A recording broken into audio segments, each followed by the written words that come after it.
মেঘ, তোর সাথে বর্ষা এতটা খারাপ আচরণ করার পরও তুই কেন বিয়ে করলে ওকে? তুই কি 1 বছর আগের সেই কথাগুলো ভুলে গেছিস? তোকে কি করে সবার সামনে ধর্ষণ প্রমাণ করে মার খাইয়েছিল বর্ষা? নিলয়ের কথা শুনে রাগী গলায় মেঘ বলল, মেঘে ভুলিনি, কিছুই ভুলিনি আমি। সেদিনের কথা ভুলে যাইনি বলেই আমি বর্ষাকে বিয়ে করেছি। আমার ভালোবাসার মূল্য ও আমায় যেভাবে দিয়েছিল তার প্রতিশোধ নিব আমি ওর থেকে। তাই তো ওর বিয়ের দিন ওকে কিডন্যাপ করে ওর বিয়ে ভেঙে দিয়েছি আমি। কথা শুনে রাগের সাথে অবাক হয়ে নিলয় ভাবল, কি বলছিস তুই মেঘ? সেই দিন তুই বর্ষায় কিডন্যাপ করেছিলি ওর বিয়েটা ভেঙে দিতে, কিন্তু তুই কেন এমন করলি মেঘ? এতে তোর লাভটা হলো কি? আমি বর্ষাকে ভালোবাসি, সেটা আর কেউ না জানলেও তুই খুব ভালো করেই জানতি নিলয়। তবে বর্ষাকে আমি ভালোবেসে বিয়ে করিনি। ওকে বিয়ের আসর থেকে তুলে এনে ওর গায়ে আমি কলঙ্কের কালি লাগিয়েছি। তারপর বিয়ে করেছি ওকে তিলে তিলে কষ্ট দিব বলে। যেভাবে এই 1টি বছর বিনা দোষে ধর্ষক হওয়ার কষ্ট পেয়েছি আমি, ঠিক সেইভাবেই কষ্ট দিব আমি ওকে। আমায় এমন কষ্টে রেখে ও অন্যের ঘরে সুখে সংসার করবে, এটা আমি মেনে নিতে পারবো না। তাই ওকে বিয়ে করে কষ্ট দিতে চাই আমি। মেঘের কথা শুনে রাগ মেঘের কথা শুনে রাগের সাথে অবাক হয়ে নিলয় বলল, মেঘের কথা শুনে রাগে শরীর চলে যাচ্ছে নিলয়ের এতদিনের ষড়যন্ত্র আর সব প্ল্যান মাটি করে দিয়েছে এই মেঘ। বর্ষার কাছ থেকে মেঘকে আলাদা করতে কি কি করেনি নিলয় বর্ষার কাছ থেকে মেঘ আলাদা করতে কি কি করেনি নিলয়, কিন্তু শেষে বর্ষা সেই মেঘেরই হলো। 1 বছর আগে বর্ষা যখন মেঘকে থাপ্পড় মেরে ওই ক্লাস থেকে দৌড়ে বেরিয়ে কলেজ থেকে চলে যায়, তখন আড়াল থেকে সব ফোনে ভিডিও রেকর্ড করে নিলয়। আর সেই ভিডিও রেকর্ডিং কলেজের স্যার ম্যাডাম আর ছাত্রছাত্রীদের দেখিয়ে সবাইকে বলে মেঘ জোর করে বর্ষাকে ধর্ষণ করতে চেয়েছিল। আর এই রেকর্ডিংটা বর্ষাই সবাইকে দেখাতে বলেছে। নিলয়ের কথা শুনে খেপে যায় কলেজের সবাই, কারণ কলেজের মেঘের নাম ঢাক থাকলেও ওর পপুলারিটির জন্য শত্রুরও অভাব ছিল না। আর সেই শত্রুগুলো এই সময়টাকেই কাজে লাগিয়েছিল সেদিন। মেঘ বর্ষা চলে যাওয়ার কিছুক্ষণ পর নিজের ভুল বুঝতে পেরে মন খারাপ করে ক্লাস থেকে বের হতেই ওর উপর ঝাঁপিয়ে পড়ে কলেজের সব ছাত্রছাত্রীরা। আর ধর্ষক বলে গালি দিতে আর ধর্ষক বলে গালি দিতে আর ধর্ষক বলে গালি দিতে দিতে মারধর করতে থাকে মেঘকে। সেদিন শত চেষ্টা করেও কাউকে বোঝাতে পারেনি মেঘ যে ও বর্ষার সাথে এমন কিছুই করেনি। ওই মুহূর্তে মেঘের চোখ শুধু বর্ষাকে খুঁজছিল। মেঘ ভেবেছিল বর্ষা ওকে বাঁচিয়ে সবার কাছ থেকে সত্যিটা বলবে, কিন্তু সেদিন বর্ষা আসেনি সেখানে। সকলে গণপিটুনি খাওয়ার পর নিলই মেঘের সামনে ভালো বন্ধু হওয়ার নাটক করে মেঘকে হসপিটালে নিয়ে যায়। পুরো একদিন হাসপাতালে থাকার পর মেঘ মনের মাঝে বর্ষার জন্য রাগ পুষে নিয়ে পাড়ি দেয় ভিন দেশে। সেদিন বর্ষা বা মেঘ কেউই জানতো না যে আসল কালপ্রিট আসলে এই নিলয় নামের বন্ধুর আড়ালে শত্রু ছিল। 3 দিন পর যখন বর্ষা কলেজে আসে, তখন বর্ষা জানতে পারে মেঘ ওর বাবার বিজনেসের কাজে দেশের বাইরে গেছে। কলেজের কেউই বর্ষাকে সেদিন বলেনি আসল কথা। এটাও ছিল নিলয়ের একটি চাল, কারণ নিলয় প্রথম দিন থেকে বর্ষাকে পছন্দ করত। তবে মেঘের ভয় কখনো তা প্রকাশ করেনি। তাই সেদিন সুযোগ বুঝে ওদের দুজনকে আলাদা করে দেয় নিলয়। মেঘ বিদেশ চলে যাওয়ার 3 মাস পর বর্ষার বাসায় বিয়ের প্রস্তাব পাঠায় নিলয়, কিন্তু বর্ষা বিয়ের জন্য না করে দেয়। বর্ষা বলে পড়াশোনা শেষ না করা পর্যন্ত ও বিয়ে করবে না। তাই বর্ষার কথা মতো বিয়ের ডেট পিছিয়ে 8 মাস পর করা হয়। তাই বর্ষার কথা মতো বিয়ের ডেট পিছিয়ে 8 মাস পর করা হয়। আর বিয়ের দিনই বর্ষাকে কিডন্যাপ করে মেঘ। 1 মাস পর রাতে রান্না শেষ করে ব্যালকনিতে দাঁড়িয়ে আছে বর্ষা। চোখ দিয়ে অঝরে পানি পড়ছে ওর। মা বাবাকে বড্ড দেখতে ইচ্ছে করছে বর্ষার, কিন্তু ভালো করেই জানে মেঘকে বলে কোনো লাভ হবে না। মেঘ নিয়ে যাবে না বাবার বাড়িতে। তাই ব্যালকনিতে দাঁড়িয়ে চোখের জল ছাড়াচ্ছে বর্ষা। মেঘ বাসায় ফিরে বর্ষাকে কোথাও খুঁজে না পেয়ে ব্যালকনিতে গিয়ে দেখে বর্ষা কান্না করছে আর আকাশের দিকে তাকিয়ে। মেঘের খুব ইচ্ছে হয় বর্ষার চোখের পানিটা নিজের হাতে মুছে দিতে। শত হলেও তো বর্ষাকে মেঘ ভালোবাসে, কিন্তু না, মেঘ সেটা করবে না। কারণ মেঘ তো বর্ষাকে বিয়েই করেছে ওকে কাঁদাবে বলে। বর্ষার পিছনে দাঁড়িয়ে মেঘ ঝাঁঝালো কণ্ঠে বলে ওঠে, আমার খুব ক্ষুধা লেগেছে, তাড়াতাড়ি আমার জন্যে টেবিলে খাবার রেডি কর। আর আমি যেন এমন ন্যাকা কান্না কাঁদতে না দেখি। মেঘের কথা শুনে কোনো উত্তর না দিয়ে চোখের জল মুছে নিচে চলে যায় বর্ষা। তারপর মেঘের জন্য টেবিলে খাবার রেডি করে। একটু পর মেঘ নিচে এসে খাবার খেতে খেতে কি মনে করে যেন জিজ্ঞেস করে। তুই রাতের খাবার খেয়েছিস বর্ষা?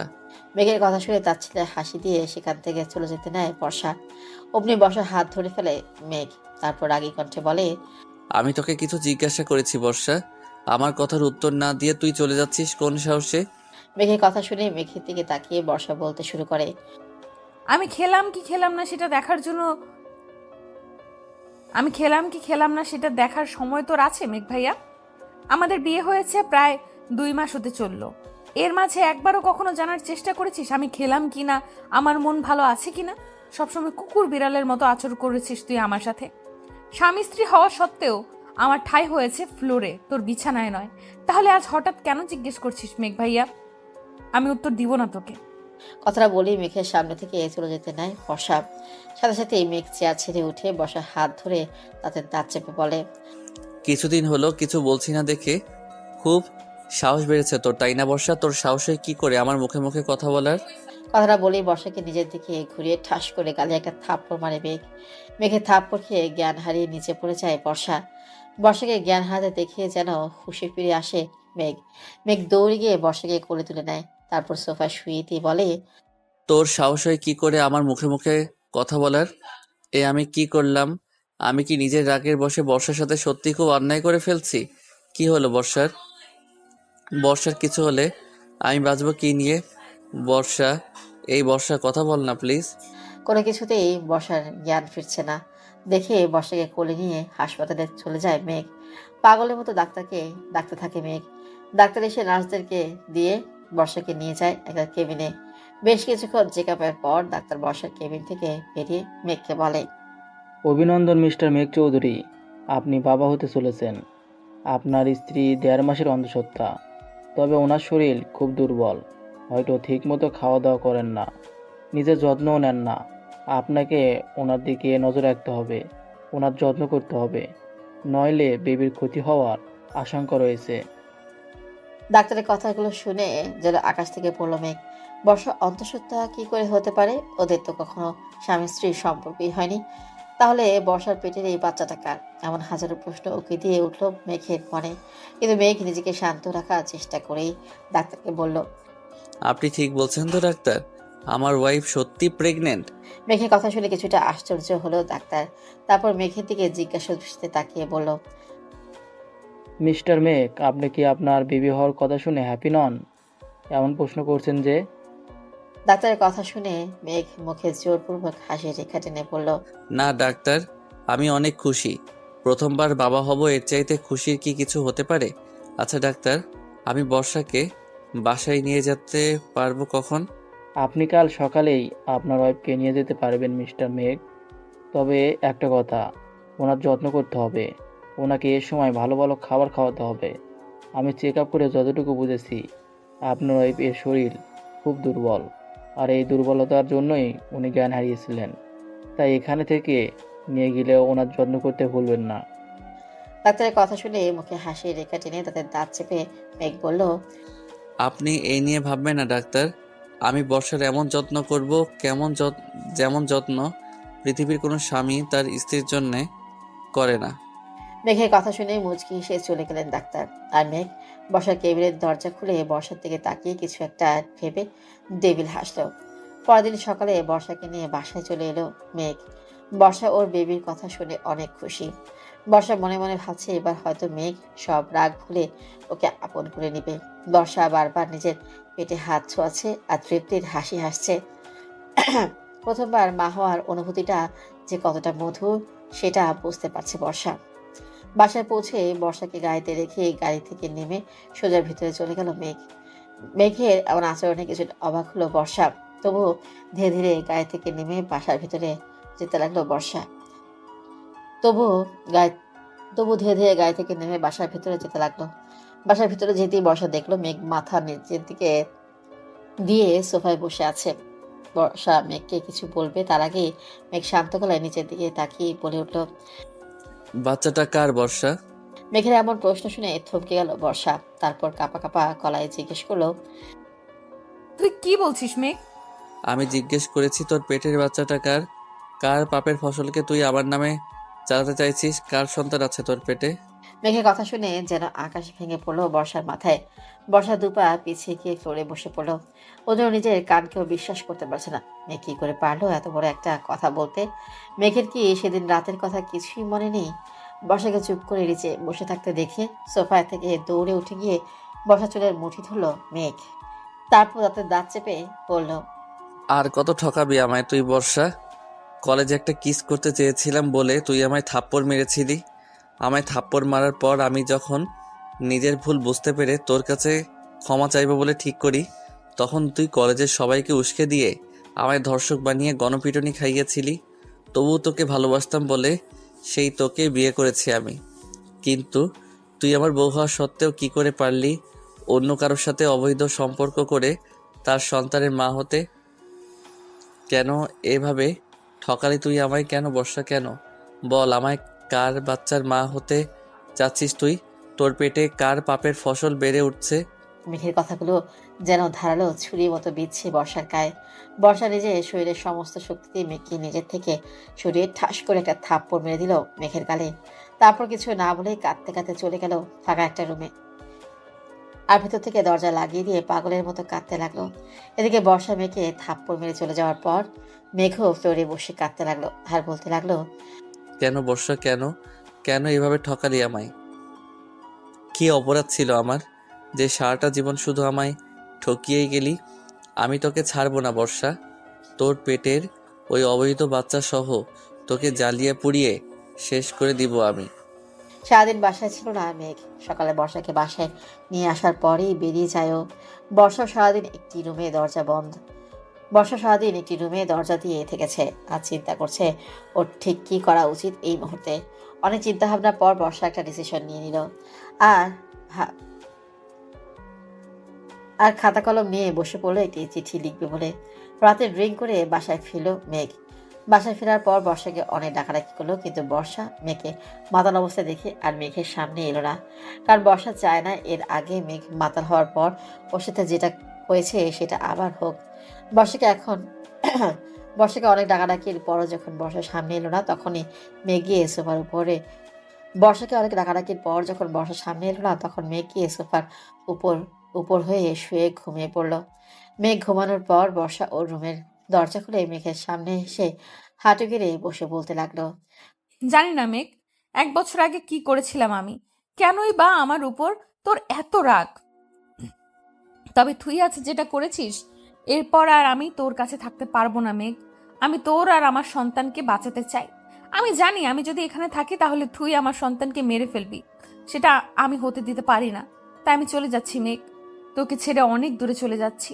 কথাগুলো বলেই মেঘের হাতের কাছে টেবিলের উপর একটা চিঠি গ্লাসের নিচে চাপা দিয়ে রেখে বর্ষা বেরিয়ে গেল বাসা থেকে। গেটম্যান ঘুমিয়ে থাকায় বাড়ি যেতে খুব একটা সমস্যা হলো না বর্ষার। সকালে সূর্যের আলো মুখে এসে লাগায় ঘুম ভাঙলো মেঘের। ঘুম ভাঙতেই ধীরে ধীরে চোখ ডলতে ডলতে উঠে বসলো মেঘ। তারপর আশেপাশে তাকিয়ে দেখলো ও বাইরের রুমে সোফাতেই ঘুমিয়ে পড়েছে। মেঘ মনে করার চেষ্টা করলো রাতে ওর সাথে কি হয়েছে, কিন্তু মেঘের কিছুই মনে নেই। মেঘ সোফা ছেড়ে উঠে যাবে তখনই ওর চোখ পড়লো বর্ষা রেখে যাওয়া সেই চিঠির দিকে। মেঘ ভ্রু কুঁচকে চিঠিটা হাতে নিয়ে চিঠিটা খুলে পড়তে শুরু করলো। প্রিয় মেঘ, তুই যখন এই চিঠিটা পাবি তখন হয়তো আমি তোর থেকে অনেক দূরে চলে যাব, আর তার সাথে তার সাথে করে নিয়ে যাব তোর আর আমার অনাগত সন্তানকে, যাকে তুই আজ অবৈধ সন্তান ভেবেছিস। জানিস মেঘ, আমি চাইলেই পারতাম তোকে বলতে যে এই বাচ্চা আর কারো নয়, এই বাচ্চা তোর।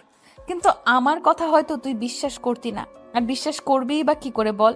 গত 1 বছর মনের মাঝে অবিশ্বাসের বেড়াজাল যে তৈরি করে রেখেছিস তুই, সেখানে যে বিশ্বাস নামের শব্দটা বড়ই বেমানান। আমি জানি না মেঘ, 1 বছর আগে আমি কি করেছিলাম তোর সাথে, যার প্রতিশোধ তুই এখনো আমার থেকে নিচ্ছিস। তুই আমায় বলেছিলি না মেঘ যে তুই আমায় ভালোবাসিস?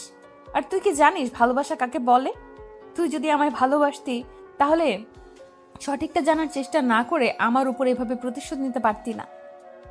আমার পেটের যে সন্তানকে তুই অবৈধ বলে গালিগালাজ দিলি, সেটার কারণ নয় তোর সন্তান মেঘ, তোর সন্তান এটা। তুই হয়তো ভুলে গেছিস সেদিন তুই ড্রিঙ্ক করে বাসায় ফেরার পর তুই আমার কাছে আমায় টেনেছিলি। সকালে ঘুম ভাঙার পর হয়তো সব ভুলে গেছিস, কিন্তু আমি কখনো ভাবিনি মেঘ যে তুই আমার সন্তানকে একটা নষ্টা সন্তান বলে ভাববি। আমি আর কখনো ফিরবো না মেঘ তোর কাছে, আর কখনো ফিরবো না। আমি তোকে ভালোবাসি মেঘ, তাই তোর আর আমার ভালোবাসার স্মৃতি হিসেবে এই সন্তানকে নিয়েই আমি কাটিয়ে দিব বাকিটা জীবন। তুই যেখানেই থাকিস ভালো থাক, কিন্তু আমায় আর খোঁজার চেষ্টা করিস না মেঘ। আমি আর কখনো ফিরতে চাই না তোর কাছে। ইতি তোর অবহেলার পাত্রী বর্ষা। চিঠি পড়া শেষ করে চিঠিটা হাতের মাঝে দুমড়ে মুছড়ে নিল মেঘ। তারপর মাথা নিচু করে কিছুক্ষণ বসে রইল মেঘ। তারপর মাথা উপরে তুলে একটা পৈশাচিক হাসি দিয়ে সোফা থেকে উঠে নিজের রুমে চলে গেল। রুমে গিয়ে ফ্রেশ হয়ে নিল মেঘ। ফ্রেশ হয়ে এসে ফোন হাতে নিয়ে বর্ষার বাড়িতে ফোন করলো মেঘ। হ্যালো, কে বলছেন? আসসালামু আলাইকুম আঙ্কেল, আমি মেঘ বলছি। বর্ষা কি আপনার ওখানে আছে? ওয়ালাইকুম আসসালাম। হ্যাঁ মেঘ বাবা, বর্ষা এখানেই আছে। সকালেই তো এলো। কেন, তোমায় বলে আসেনি? জি আঙ্কেল, বর্ষা আমায় বলেই গেছে। আসলে আমি ফোন করে শিওর হচ্ছিলাম ও ভালোভাবে গিয়ে পৌঁছেছে কিনা। ওকে আঙ্কেল, এখন তাহলে রাখি। আল্লাহ হাফেজ। কথাগুলো বলেই আশরাফ খানকে আরো কিছু বলার সুযোগ না দিয়েই ফোনটা কেটে দিল মেঘ। তারপর বাঁকা হেসে আলমারি থেকে কাপড় চোপড় বের করে পরে নিয়ে রেডি হলো। রেডি হয়ে গাড়ি নিয়ে বেরিয়ে পড়লো মেঘ। বিকাল ৩টা। বর্ষা ওদের বাসার ছাদ বর্ষা ওদের বাসার ছাদে দাঁড়িয়ে আছে আর ভাবছে গতকাল রাতের কথা। কালকে রাতে বর্ষা যখন চিঠি লিখে রেখে মেঘের বাসা থেকে বেরিয়ে আসে, তখন রাস্তায় কিছুক্ষণ হাঁটার পরেই বর্ষার পিছনে কয়েকজন নেশাখোর লোক। বর্ষা বেশ ভয় পেয়ে যায় লোকগুলোকে দেখে। বর্ষা দৌড়াতে থাকে ফুটপাত ধরে। ওই সময় বর্ষার কপাল ভালো থাকায় রাস্তায় কিছু লোক এগিয়ে আসে বর্ষাকে সাহায্য করতে। বর্ষা লোকগুলোর কাছ থেকে মুক্তি পেতে একটি বয়স্ক ভালো লোকের সাহায্য নিয়ে সিএনজি করে চলে আসে নিজের বাড়ির সামনে। তারপর লোকটাকে বিদায় দিয়ে বর্ষা সারা রাত বাসার বাইরে কাটিয়ে দেয়। বর্ষা মেঘের বাসা থেকে বেরিয়ে আসার সময় ভেবেছিল ও অনেক দূরে কোথাও চলে যাবে, কিন্তু পরে যখন রাস্তায় বিপদে পড়ে তখন বুঝতে পারে একজন যুবতী মেয়ের একা একা বাড়ি ছেড়ে দূরে কোথাও যাওয়া কতটা রিস্কি হবে। আর বর্ষা কোনো মতেই ওর পেটের বাচ্চার ক্ষতি হতে দিতে চায় না। তাই বর্ষা সিদ্ধান্ত নেয় ও নিজের বাবার বাসায় ফিরে আসবে আর সেখানেই থাকবে। সকাল হলে বর্ষা যখন ওর বাবার বাসায় ঢোকে তখন বর্ষাকে দেখে হাজারটা প্রশ্নের ডালি খুলে নেয় ওর মা বাবা। সকলের প্রশ্ন শুনে বর্ষা বুঝতে পারে ওর আর আগের মতো মূল্য নেই এই বাড়িতে। বাবা মা ওকে ভালোবাসলেও তারা যদি জানতে পারে বর্ষা পালিয়ে এসেছে শ্বশুরবাড়ি থেকে, তাহলে কখনোই সেটা মেনে নেবে না ওর বাবা মা। কেননা তারা মেয়েকে অনেক ভালোবাসে আর ভালো জানে মেয়েকে। তারা কেউই বিশ্বাসই করবে না হয়তো বর্ষার কথা। তাই বর্ষা ওর বাবা মায়ের কাছে লুকায় নিজের সাথে ঘটে যাওয়া কথাগুলো। ছাদে দাঁড়িয়ে দাঁড়িয়ে এসব ভাবছিল বর্ষা। হঠাৎ বর্ষার চোখ যায় নিচে গেটের সামনে এসে দাঁড়ানো একটি কালো রঙের গাড়ির দিকে। গাড়িটা বর্ষা চেনা, এটা তো মেঘের গাড়ি। মেঘের গাড়ি দেখে কিছুটা অবাক হয় বর্ষা। আর তখনই বর্ষাকে আরো বেশি অবাক করে দিয়ে গাড়ি থেকে নেমে আসে মেঘ। নীল পাঞ্জাবি, চোখে কালো সানগ্লাস, হাতে দামি ঘড়ি, সিল্কি চুলগুলো বাতাসে উঠছে, মুখে বাঁকা হাসি। গাড়ি থেকে নেমে ছাদে বর্ষার দিকে তাকায় মেঘ। তারপর চোখে চশমাটা খুলে বর্ষাকে একটা চোখ টিপ মারে। তারপর বর্ষাকে উদ্দেশ্য করে একটা ফ্লাইং কিস ছুড়ে দেয় মেঘ। বর্ষা মেঘের এমন কাণ্ড দেখে হা করে তাকিয়ে আছে মেঘের দিকে। মেঘের এমন রূপ যেন কত বছর হলো দেখে না বর্ষা। বর্ষাকে অবাক হতে দেখে বাঁকা হেসে গাড়ি থেকে কিছু জিনিসপত্র নিয়ে বাসার ভেতরে ঢুকলো মেঘ। মেঘকে বাসায় ঢুকতে দেখে বর্ষাও দ্রুত নেমে এলো ছাদ থেকে। মেঘ বাসার ভিতরে ঢুকে বর্ষার মা বাবাকে সালাম করলো। তারপর বর্ষার মায়ের হাতে অনেকগুলো ব্যাগ ধরিয়ে দিয়ে বলল, আন্টি, এই প্যাকেটগুলোর মাঝে আপনার আর আঙ্কেলের জন্য কিছু কাপড় চোপড় আছে, আর বাকি প্যাকেটগুলোর মাঝে আপনাদের জন্য মিষ্টি আর ফলমূল আছে, এগুলো নিয়ে যান। মেঘের কথা শুনে বর্ষার মা মুচকি এসে বলল, এসব নিয়ে আসার কি দরকার ছিল বাবা? তুমি কি আমাদের মেহমান নাকি? তুমি তো এ বাড়িরই ছেলে। তুমি বসো, আমি বর্ষাকে ডাকছি। কি বলেন আন্টি, এত বড় একটা সুখবর নিয়ে এসেছি আর আপনাদের জন্য কিছু আনবো না, তা কি কখনো হয়? মেঘের কথা শুনে ভ্রু কুচকে তাকিয়ে বর্ষার বাবা বলল, কি সুখবর মেঘ বাবা? কই, বর্ষা তো আমাদের কিছু বলেনি। আশরাফ খানের কথা শুনে মেঘ বর্ষাকে নিচে নামতে দেখে ওর কাছে এগিয়ে গিয়ে বর্ষার হাত ধরে বলল, এ কি বর্ষা, তুই আঙ্কেল আন্টিকে কিছু বলিসনি? ও বুঝতে পেরেছি, আসলে বর্ষা লজ্জা পেয়েছে আঙ্কেল। আমি বলছি, আপনারা নানু ভাই আর নানুমণি হতে চলেছেন। মেঘের কথা শুনে আনন্দে খুশির ঝিলিক ফুটে উঠল বর্ষার বাবা মায়ের মুখে। এদিকে মেঘের এমন কাণ্ড দেখে অবাকের উপর অবাক হচ্ছে বর্ষা। মেঘের এ যেন এক নতুন রূপ দেখছে বর্ষা। বর্ষাকে অবাক হতে দেখে বর্ষার দিকে তাকিয়ে আবারও একটা চোখ টিপ মারল মেঘ। কিরে বর্ষা, তুই তো আমায় কিছু বললি না, এত বড় একটা সুখবর জানালি না আমায়। মেঘ বাবা, তুমি বর্ষার রুমে গিয়ে রেস্ট নাও। বর্ষা মা, মেঘকে তোর রুমে নিয়ে যা, আমি মেঘ বাবার জন্য নাস্তা রেডি করি। বর্ষার মায়ের বল- বর্ষার মায়ের বলতে দেরি, কিন্তু মেঘ বর্ষার হাত ধরে বর্ষাকে নিয়ে বর্ষার রুমে যেতে দেরি করলো না। এদিকে বর্ষার বাবা আশরাফ খানের খুশিতে চোখ মুখ চকচক করছে। উনি নানু ভাই হবে, এর চাইতে আনন্দের আর কি হতে পারে। আশরাফ খান চলে গেল মেঘের বাবা আহসান চৌধুরীকে ফোন করবে বলে। বর্ষার হাত ধরে বর্ষাকে রুমে নিয়ে গিয়ে দরজা লাগিয়ে দিল মেঘ। তারপর বর্ষার দিকে ঘুরে দাঁড়িয়ে চোখের সানগ্লাসটা খুলে মাথার উপর আটকিয়ে রাখলো। তারপর বাঁকা হাসতে হাসতে এগিয়ে যেতে লাগলো বর্ষার কাছে। মেঘকে এগিয়ে আসতে দেখে ভয়ে যেন গলা শুকিয়ে যেতে লাগলো বর্ষার। বর্ষা পিছাতে পিছাতে কাঁপা কাঁপা গলায় বলল, তুই এখানে কেন এসেছিস মেঘ? আর এমন আচরণই বা কেন করছিস? বর্ষার কথার উত্তরে মেঘ কিছু না বলে ডেভিল হেসে বর্ষার কাছে গিয়ে বর্ষার কোমর জড়িয়ে ধরে বর্ষাকে নিজের সাথে মিশিয়ে নিল। তারপর বর্ষার কানের কাছে মুখ নিয়ে ফিসফিসিয়ে পড়ল, আমার থেকে পালাতে চেয়েছিলে কেন সুইটার? মেঘ চৌধুরীর কাছ থেকে পালানো কি এতই সহজ? কথাটা বলেই বর্ষার ঘাড়ের সাথে নাক ঘষতে লাগলো মেঘ। মেঘের এমন কথা আর আচরণে কেঁপে উঠল বর্ষা। তারপর কাঁপা কাঁপা গলায় বলল, আমাকে ছাড় মেঘ। কি করছিস কি তুই? ছাড় আমায়। কেন এমন করছিস তুই? বর্ষার কথা শুনে বর্ষাকে আরো শক্ত করে জড়িয়ে ধরল মেঘ। তারপর বর্ষার পিঠে হাত বুলাতে বুলাতে বলল, তুই অস্বস্তি বোধ করছিস কেন রে সরিষা? আমি তো এর আগেও তোকে টাচ করেছি, তাই না? তোর পেটে তো আমারই সন্তান। তাহলে আমার স্পর্শে তুই আনইজি ফিল করছিস কেন? মেঘের কথা শুনে বর্ষা বুঝতে পারলো মেঘ কি বোঝাতে চাইছে ওকে। মেঘ যে এখনো মানতে পারেনি ওর পেটেই মেঘের সন্তান, এটা বর্ষা বুঝে গেছে। বর্ষার শরীরের সমস্ত শক্তি দিয়ে মেঘকে দূরে সরানোর চেষ্টা করছে, কিন্তু মেঘের শক্তির সাথে কিছুতেই বর্ষা পেরে উঠছে না। এদিকে মেঘ একবার বর্ষার গলায় তো একবার বর্ষার ঘাড়ে ক্রমাগত নাক ঘষে চুমু এঁকে যাচ্ছে। বর্ষার অস্বস্তির সীমা যেন পার হয়ে যাচ্ছে। বর্ষা যখন কিছুতেই মেঘের শক্তির সাথে পেরে উঠছে না, তখন বর্ষা অঝরে কাঁদতে শুরু করলো। কাঁদতে কাঁদতে বর্ষার শরীর কেমন নিস্তেজ হয়ে আসছে। একে তো বর্ষা ঠিক মতো খাওয়া দাওয়া না করে তার একে তো বর্ষা ঠিক মতো খাওয়া দাওয়া করে না, তার উপর ওর শরীর খুব দুর্বল। বর্ষাকে নিস্তেজ হয়ে পড়তে দেখে বর্ষাকে ছেড়ে দিয়ে কোলে তুলে নিল মেঘ। তারপর বিছানায় নিয়ে গিয়ে শুইয়ে দিল। বিছানায় শুইয়ে দিতেই বর্ষা কাঁপা কাঁপা গলায় একটা কথাই বলল, যদি বিশ্বাস করতে না পারিস তাহলে ভালোবাসার দাবি নিয়ে আসিস না, কারণ বিশ্বাস না থাকলে কখনো ভালোবাসা হয় না। এতটুকু বলেই চোখ বন্ধ করে নিস্তেজ হয়ে ঘুমের রাজ্যে পাড়ি দিল বর্ষা। বর্ষার বলা কথাটা যেন তীরের মতো গিয়ে বিঁধল মেঘের বুকে। বর্ষা বলা কথাটা যেন বর্ষার বলা কথাটা যেন তীরের মতো গিয়ে বিঁধল মেঘের বুকে। মেঘ কিছুক্ষণ বর্ষার কাছে এসে বর্ষার দিকে অপলক তাকিয়ে রইল। এই কয়েকদিনের মাঝেই বর্ষার চেহারাটা কেমন জানি হয়ে গেছে। আগের উজ্জ্বলতা নেই, মুখটা কেমন ফ্যাকাশে হয়ে গেছে বর্ষার। বর্ষার দিকে কিছুক্ষণ অপলক তাকিয়ে থেকে মেঘের চোখ থেকে বর্ষার দিকে কিছুক্ষণ অপলক তাকিয়ে থেকে মেঘের চোখ থেকেও ঝরে পড়লো দুফোঁটা পানি।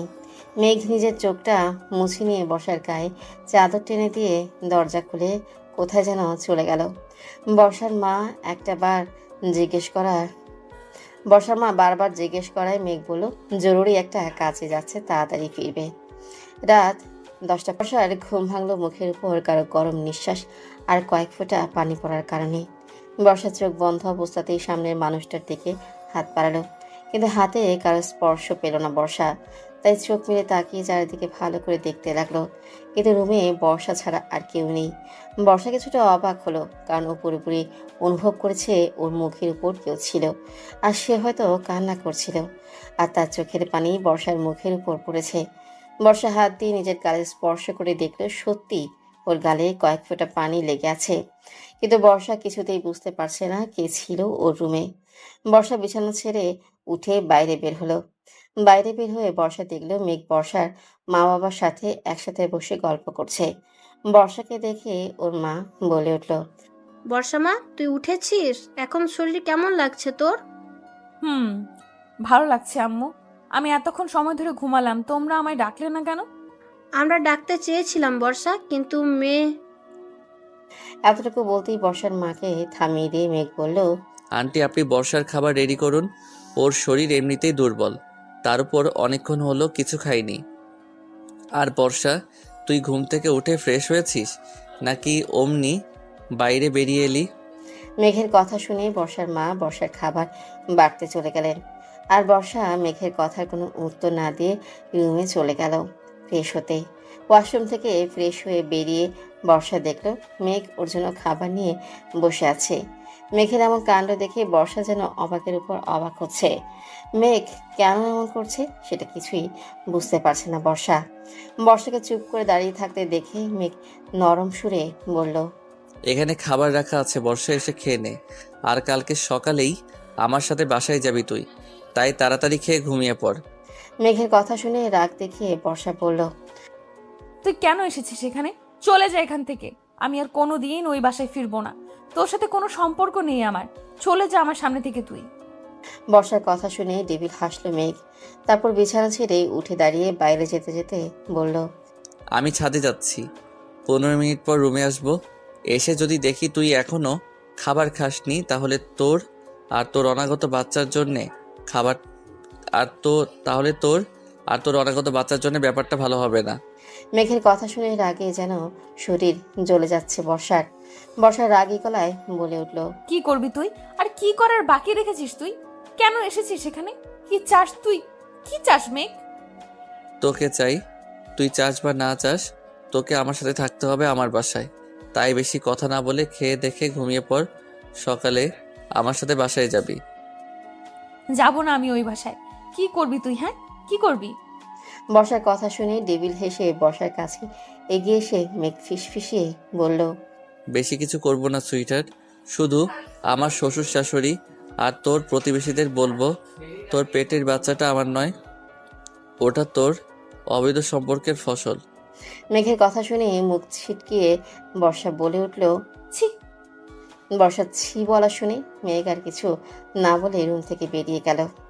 মেঘের বাসার বাগানে দোলনায় বসে আছে বর্ষা, আর এক নজরে তাকিয়ে আছে সুইমিং পুলের পানির দিকে। বর্ষা সাঁতার জানে না। বর্ষার ইচ্ছে করছে সুইমিং পুলের পানিতে ঝাঁপ দিয়ে আত্মহত্যা করতে, কিন্তু পেটের সন্তানের কথা চিন্তা করে বর্ষা সেটাও পারছে না। বর্ষার চোখ থেকে গড়িয়ে পড়ছে টপ টপ করে পানি, যে পানিতে ভিজে যাচ্ছে বর্ষার গায়ের ওড়না। সেদিকে বর্ষার কোনো ভ্রুক্ষেপ নেই।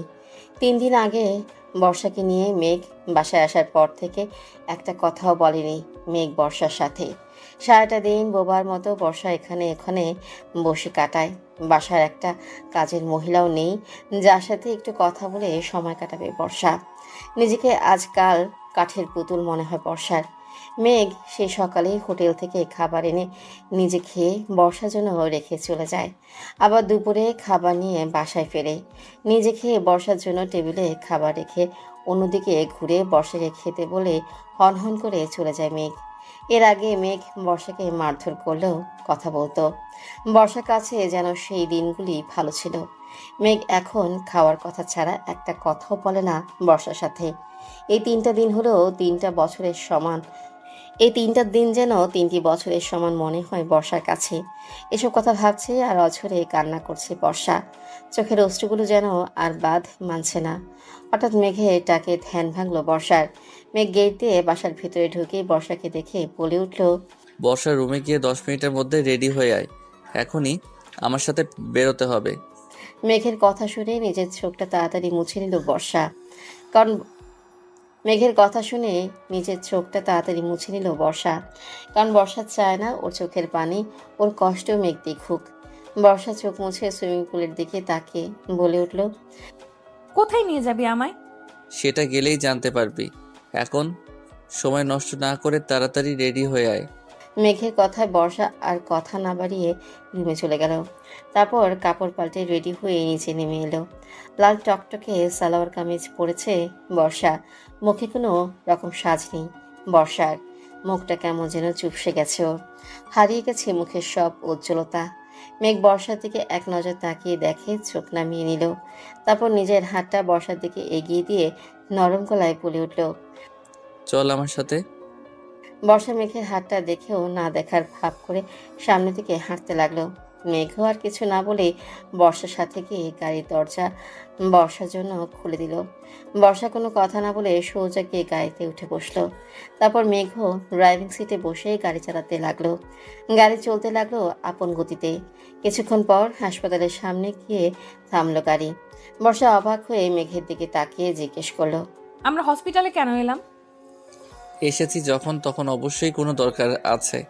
গাড়ি থেকে নাম আর চল আমার সাথে। মেঘের কথা শুনে বর্ষার মনে ভয় জেগে বসলো। বর্ষা ভয় করতে লাগলো মেঘ হয়তো ওর পেটের বাচ্চাটাকে মেরে ফেলার জন্য ওকে হাসপাতালে এনেছে। বর্ষা মনে মনে ঠিক করলো, মেঘ যদি সত্যি এমন কিছু করার চেষ্টা করে তাহলে বর্ষা মেঘকে কখনই ছাড়বে না। নিজের হাতে খুন করবে ও মেঘকে। বর্ষা নিজের মনকে শক্ত করে মেঘের সাথে হাসপাতালের ভেতরে ঢুকলো। বর্ষাকে একজন নার্সের সাথে একটি কেবিনে পাঠিয়ে দিয়ে মেঘ চলে গেল ডাক্তারের কাছে। বর্ষা নার্সটাকে কাছে ডেকে জিজ্ঞেস করলো, এই যে সিস্টার শুনছেন, আচ্ছা আপনি কি বলতে পারবেন আমাকে হসপিটালে কেন আনা হয়েছে? বর্ষার কথা শুনে নার্সটা বলল, সেটা আমি ঠিক জানি না ম্যাডাম, তবে আমার মনে হয় আপনার কিছু একটা পরীক্ষা করবেন স্যার। কিছু একটা মানে? কি পরীক্ষা করার কথা বলছেন আপনি? আসলে ম্যাডাম সেটা আমিও ঠিক জানি না, সরি। নার্সের কথা শুনে হতাশ হলো বর্ষা। তারপর অপেক্ষা করতে লাগলো কি হয় তা দেখার জন্য। বেশ কিছুক্ষণ পর একজন মহিলা ডাক্তার আসলো বর্ষার কাছে। তারপর বর্ষাকে নিয়ে চলে গেল অন্য একটি কেবিনে। বাসার ছাদে উঠে আকাশের দিকে এক মনে তাকিয়ে আছে বর্ষা। মুখে নেই তার হাসি, নেই কোনো প্রাণবন্ততা। বর্ষার চোখ থেকে গড়িয়ে পড়ছে নোনা জল। যে বর্ষা সবসময় মাতিয়ে রাখতো সারা বাড়ি, আনন্দে মেতে থাকতো সবসময়, সেই বর্ষা যেন এখন জীবন্ত লাশে পরিণত হয়েছে। দুদিন আগে হাসপাতালে ওই মহিলা ডাক্তার বর্ষার পেটের বাচ্চার ডিএনএ টেস্ট করিয়েছে। সেটা অবশ্য কোনো ডাক্তার, নার্স বা মেঘ বলেনি বর্ষাকে, বরং বর্ষা পর্দার আড়াল থেকে মেঘের কথা শুনে নেয়। টেস্টের পর বর্ষাকে আলাদা কেবিনে রেখে ডাক্তার চলে যান মেঘের কাছে। কৌতূহলবশত বর্ষাও অনেক কষ্টে এগিয়ে যায় ডাক্তারের কেবিনের কাছে। আর পর্দার আড়াল থেকে শুধু মেঘের একটা কথাই কানে আসে বর্ষার। মেঘ ওই ডাক্তারের কাছে বলছে, ডাক্তার, আমার ওয়াইফের পেটের বেবি ডিএনএ টেস্টের রিপোর্ট কবে আসবে? আগামী পরশুদিন পেয়ে যাবেন মিস্টার মেঘ। তবে আমার একটা প্রশ্ন ছিল, আপনি নিজের সন্তানের ডিএনএ টেস্ট করাচ্ছেন কেন? নাকি আপনার ওয়াইফের পেটের বেবিটা আপনার নয়? আপনার ওয়াইফের কি অন্য কারোর সাথে রিলেশন আছে? এতটুকু কথা শুনতেই মুখ চেপে ধরে সেখান থেকে চলে আসে বর্ষা। মেঘ আর ডাক্তারের কথা শুনে যেন পায়ের নিচের মাটি সরে যায় বর্ষার। সেই মুহূর্তে বর্ষা সত্যি ইচ্ছে করছিল আত্মহত্যা করে মারা যেতে, কিন্তু বর্ষা ততটাও সাহস নেই। ছাদে দাঁড়িয়ে এইসব কথা ভাবছে আর অঝরে চোখে জল ফেলছে বর্ষা।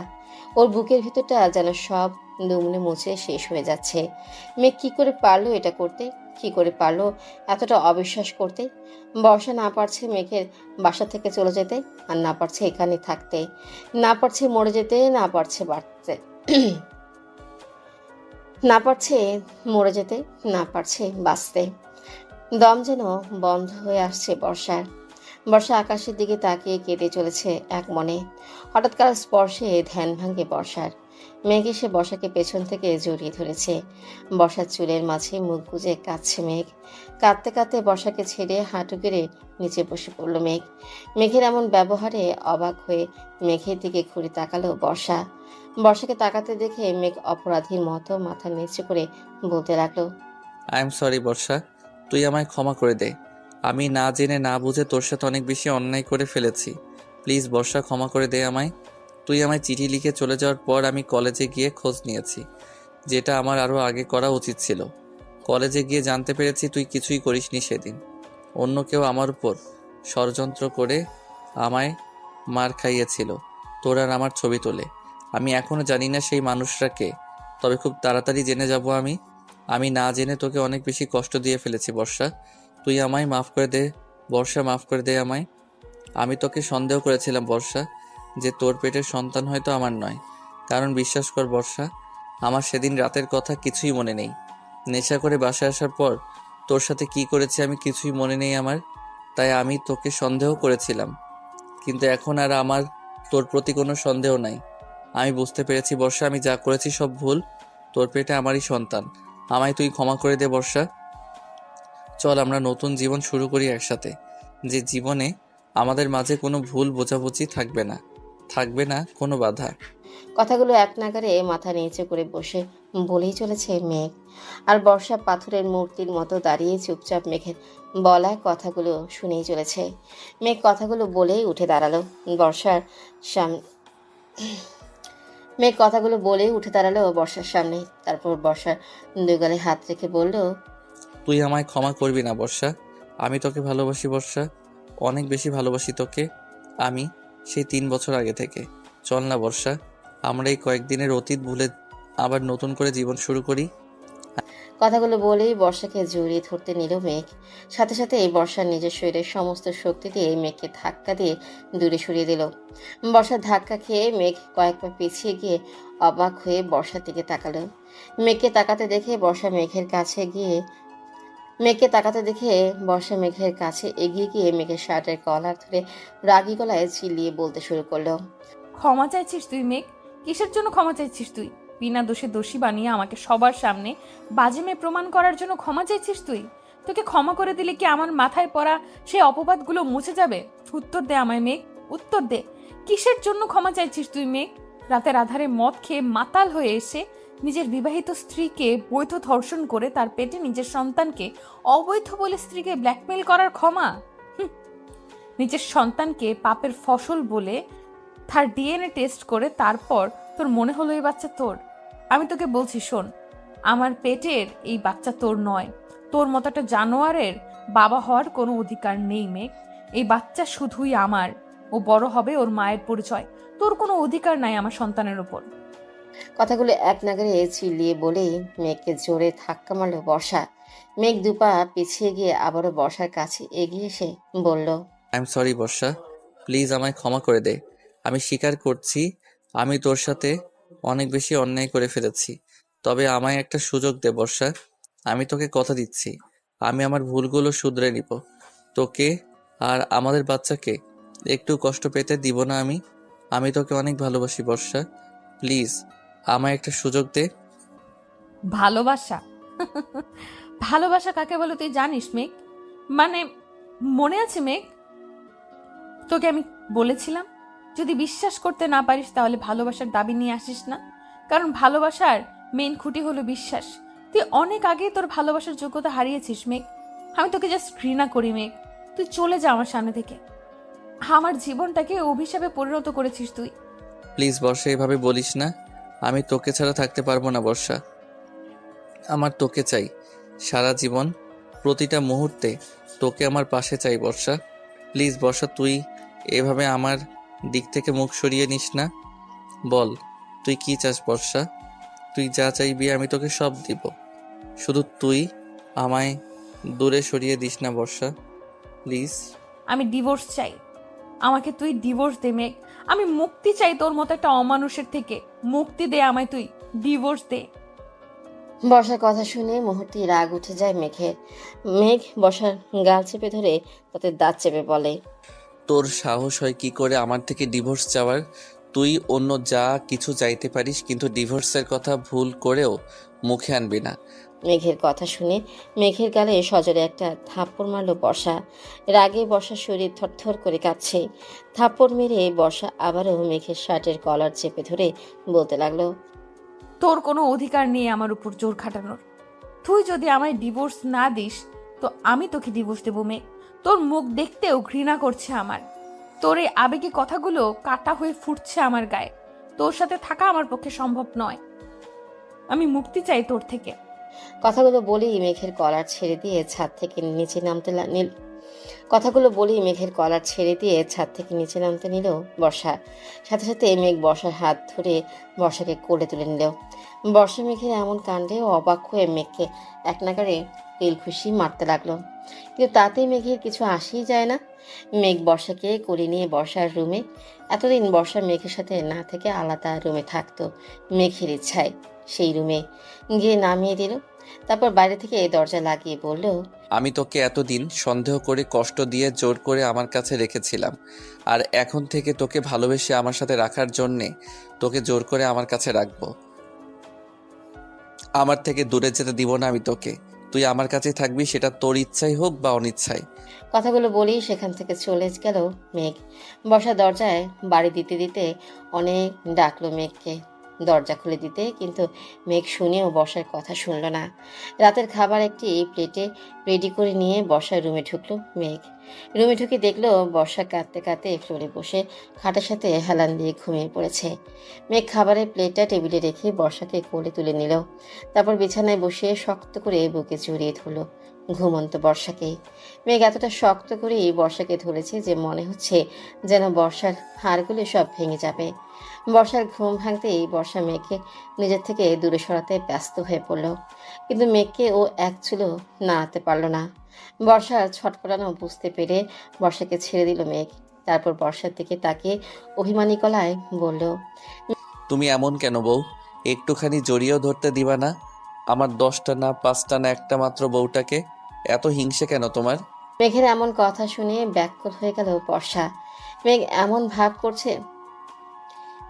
ভাব করছে যেন ওদের মাঝে কখনো কোনো ঝামেলাই হয়নি, বরং ওরা দুজন খুব সুখী দম্পতি। বর্ষার রাগ যেন আর কন্ট্রোল হচ্ছে না। বর্ষার রাগী গলায় বলে উঠল, এসবের মানে কি? কোন সবের বউ? আমি তো এখনো তোমার সাথে কিছুই করিনি। তুই ভাবিস না মেঘ, তোর এমন ফালতু কথায় আমি গলে গিয়ে তোকে ক্ষমা করে দিব। আমি তোকে জীবনেও ক্ষমা করব না, আর না তোকে স্বামী বলে ভালোবাসবো। আমি তোকে ঘৃণা করি, ঘৃণা করি, ঘৃণা করি। বর্ষার কথা শুনে মেঘ এমন ভাব করলো যেন ও কিছুই শোনেনি। মেঘ বলল, ওই সরিষা, এখন বকবক বন্ধ করে খাবার নিয়ে এসেছি, খাবারটা খেয়ে নে। দিন দিন না খেয়ে খেয়ে তো একেবারে শাকচুন্নি পেতনি হয়ে যাচ্ছিস। পরে লোকে বলবে মেঘ চৌধুরী একটা শাকচুন্নি পেতনিকে বিয়ে করে এনেছে। ভাবা যায় কি সাংঘাতিক হবে ব্যাপারটা। মেঘের কথা শুনে রাগ যেন মাথায় উঠে গেল বর্ষার। বর্ষা চিৎকার করে বলল, তুই কি আমার কথা শুনতে পাস না? আমি মুক্তি চাই তোর থেকে, মুক্তি দে আমায়। যতক্ষণ না তুই আমায় ডিভোর্স দিবি ততক্ষণ আমি কিচ্ছু খাবো না, এক ফোঁটা পানিও তুলবো না মুখে। বর্ষার কথা শুনে প্রচুর রাগ হলো মেঘের, কিন্তু রাগটাকে কন্ট্রোলে রেখে মেঘ ডেভিল হেসে বলল, জানিস তো সরিষা, এই মেঘ না সোজা কথায় কাজ না হলে খুব সুন্দর করে বাঁকাভাবে কাজ আদায় করতে জানে। তুই হয়তো কলেজের কথাগুলো ভুলে গেছিস। সে যাই হোক, যেহেতু তুই আমার ভালো কথাই খাবি না, তাহলে তো আমাকে এবার বাঁকা হতেই হয়, কি বলিস? কি করবি তুই? কি করবি? মারবি আমায়? মার না মার, একদম মেরে ফেল আমায়। এইভাবে বেঁচে থাকার চাইতে মরে যাওয়া অনেক ভালো। কথাটা বলেই বর্ষার কাছ থেকে উঠে টেবিলের উপর থেকে একটা কাঁচের বয়ামে তেলাপোকা ভর্তি করে নিয়ে এলো মেঘ। তারপর বাঁকা হেসে বর্ষার সামনে বয়ামটা ধরে পড়ল। এই দেখ, তোর প্রিয় বান্ধবী তেলাপোকাদের আমি কি যত্ন করে নিয়ে এসেছি তোর জন্যে। ভাবছি ওদের তোর কোলে ছেড়ে দিব, সারা রাত বসে বসে ওদের সাথে গল্প করিস, কেমন? মেঘের কথা শুনে আর মেঘের হাতের বয়ামের তেলাপোকাগুলো দেখে ভয় শুকনো ঢুকিল বর্ষা, কারণ বর্ষা তেলাপোকাকে মারাত্মক রকমের ভয় পায়। তারপর বর্ষা কাঁপা কাঁপা গলায় বলল, তুই এমন করতে পারিস না মেঘ। এগুলোকে দূরে সরা বলছি আমার থেকে, নইলে আমি কিন্তু কেঁদে দিব।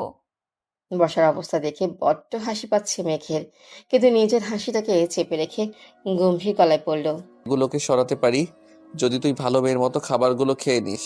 কি খাবি তো? নাকি তোর বান্ধবীদের তোর কোলে ঢেলে দিব? আমি খাবো। তুই ওগুলোকে দূরে সরা প্লিজ, নইলে আমি কিন্তু সত্যিই কেঁদে দেব। এই তো গুড গার্ল, আমি এগুলোকে দূরে সরাচ্ছি, তুই খাবারগুলো খেয়ে নে। তবে আগে ওয়াশরুমে গিয়ে ফ্রেশ হয়ে আয়। মুখটার কি অবস্থা করেছিস এই কয়েকদিনে? মেঘের কথা শুনে তার ছেলে হাসি দিয়ে বর্ষা ওয়াশরুমে চলে গেল। তারপর ওয়াশরুমে দরজায় লাগিয়ে দিয়ে আয়নার সামনে দাঁড়িয়ে বলতে লাগলো, তুই যত কিছুই করিস না কেন মেঘ, আমি তোকে কোনোদিনও ক্ষমা করব না। তুই আমার সাথে যেটা করেছিস তাতে তুই শুধু নিজের স্বামী হওয়ার অধিকার নয়, নিজের সন্তানের বাবা হওয়ার অধিকারও হারিয়েছিস। এদিকে বর্ষা ওয়াশরুমে ফ্রেশ হতে যাওয়ার পর মেঘ দুফোঁটা চোখের জল ফেলে মনে মনে বলতে লাগলো, আমি জানি বর্ষা, তোর কাছে সহজ হবে না আমায় নতুন করে মেনে নেওয়া, আমায় ভালোবাসা, কিন্তু আমিও হার মানার পাত্র নই। আমি তোকে আমার সেই আগের দুষ্টু মিষ্টি বর্ষার রূপে ফিরিয়ে আনবই। আমাকে আর একটা সুযোগ দিতে বাধ্য করব তোকে আমি, আর এটা করতে আমার যা করতে হয় আমি করব। তুই আমায় যত কষ্টই দিস না কেন, যত অবহেলাই করিস না কেন, আমি তোকে ছাড়বো না বর্ষা। তোকে সারা জীবন আমার বুকেই থাকতে হবে, এই মেঘের বুকের বর্ষা হয়ে। এখন থেকে তোকে আমি ভালোবাসার মিশ্রিত অত্যাচার করব।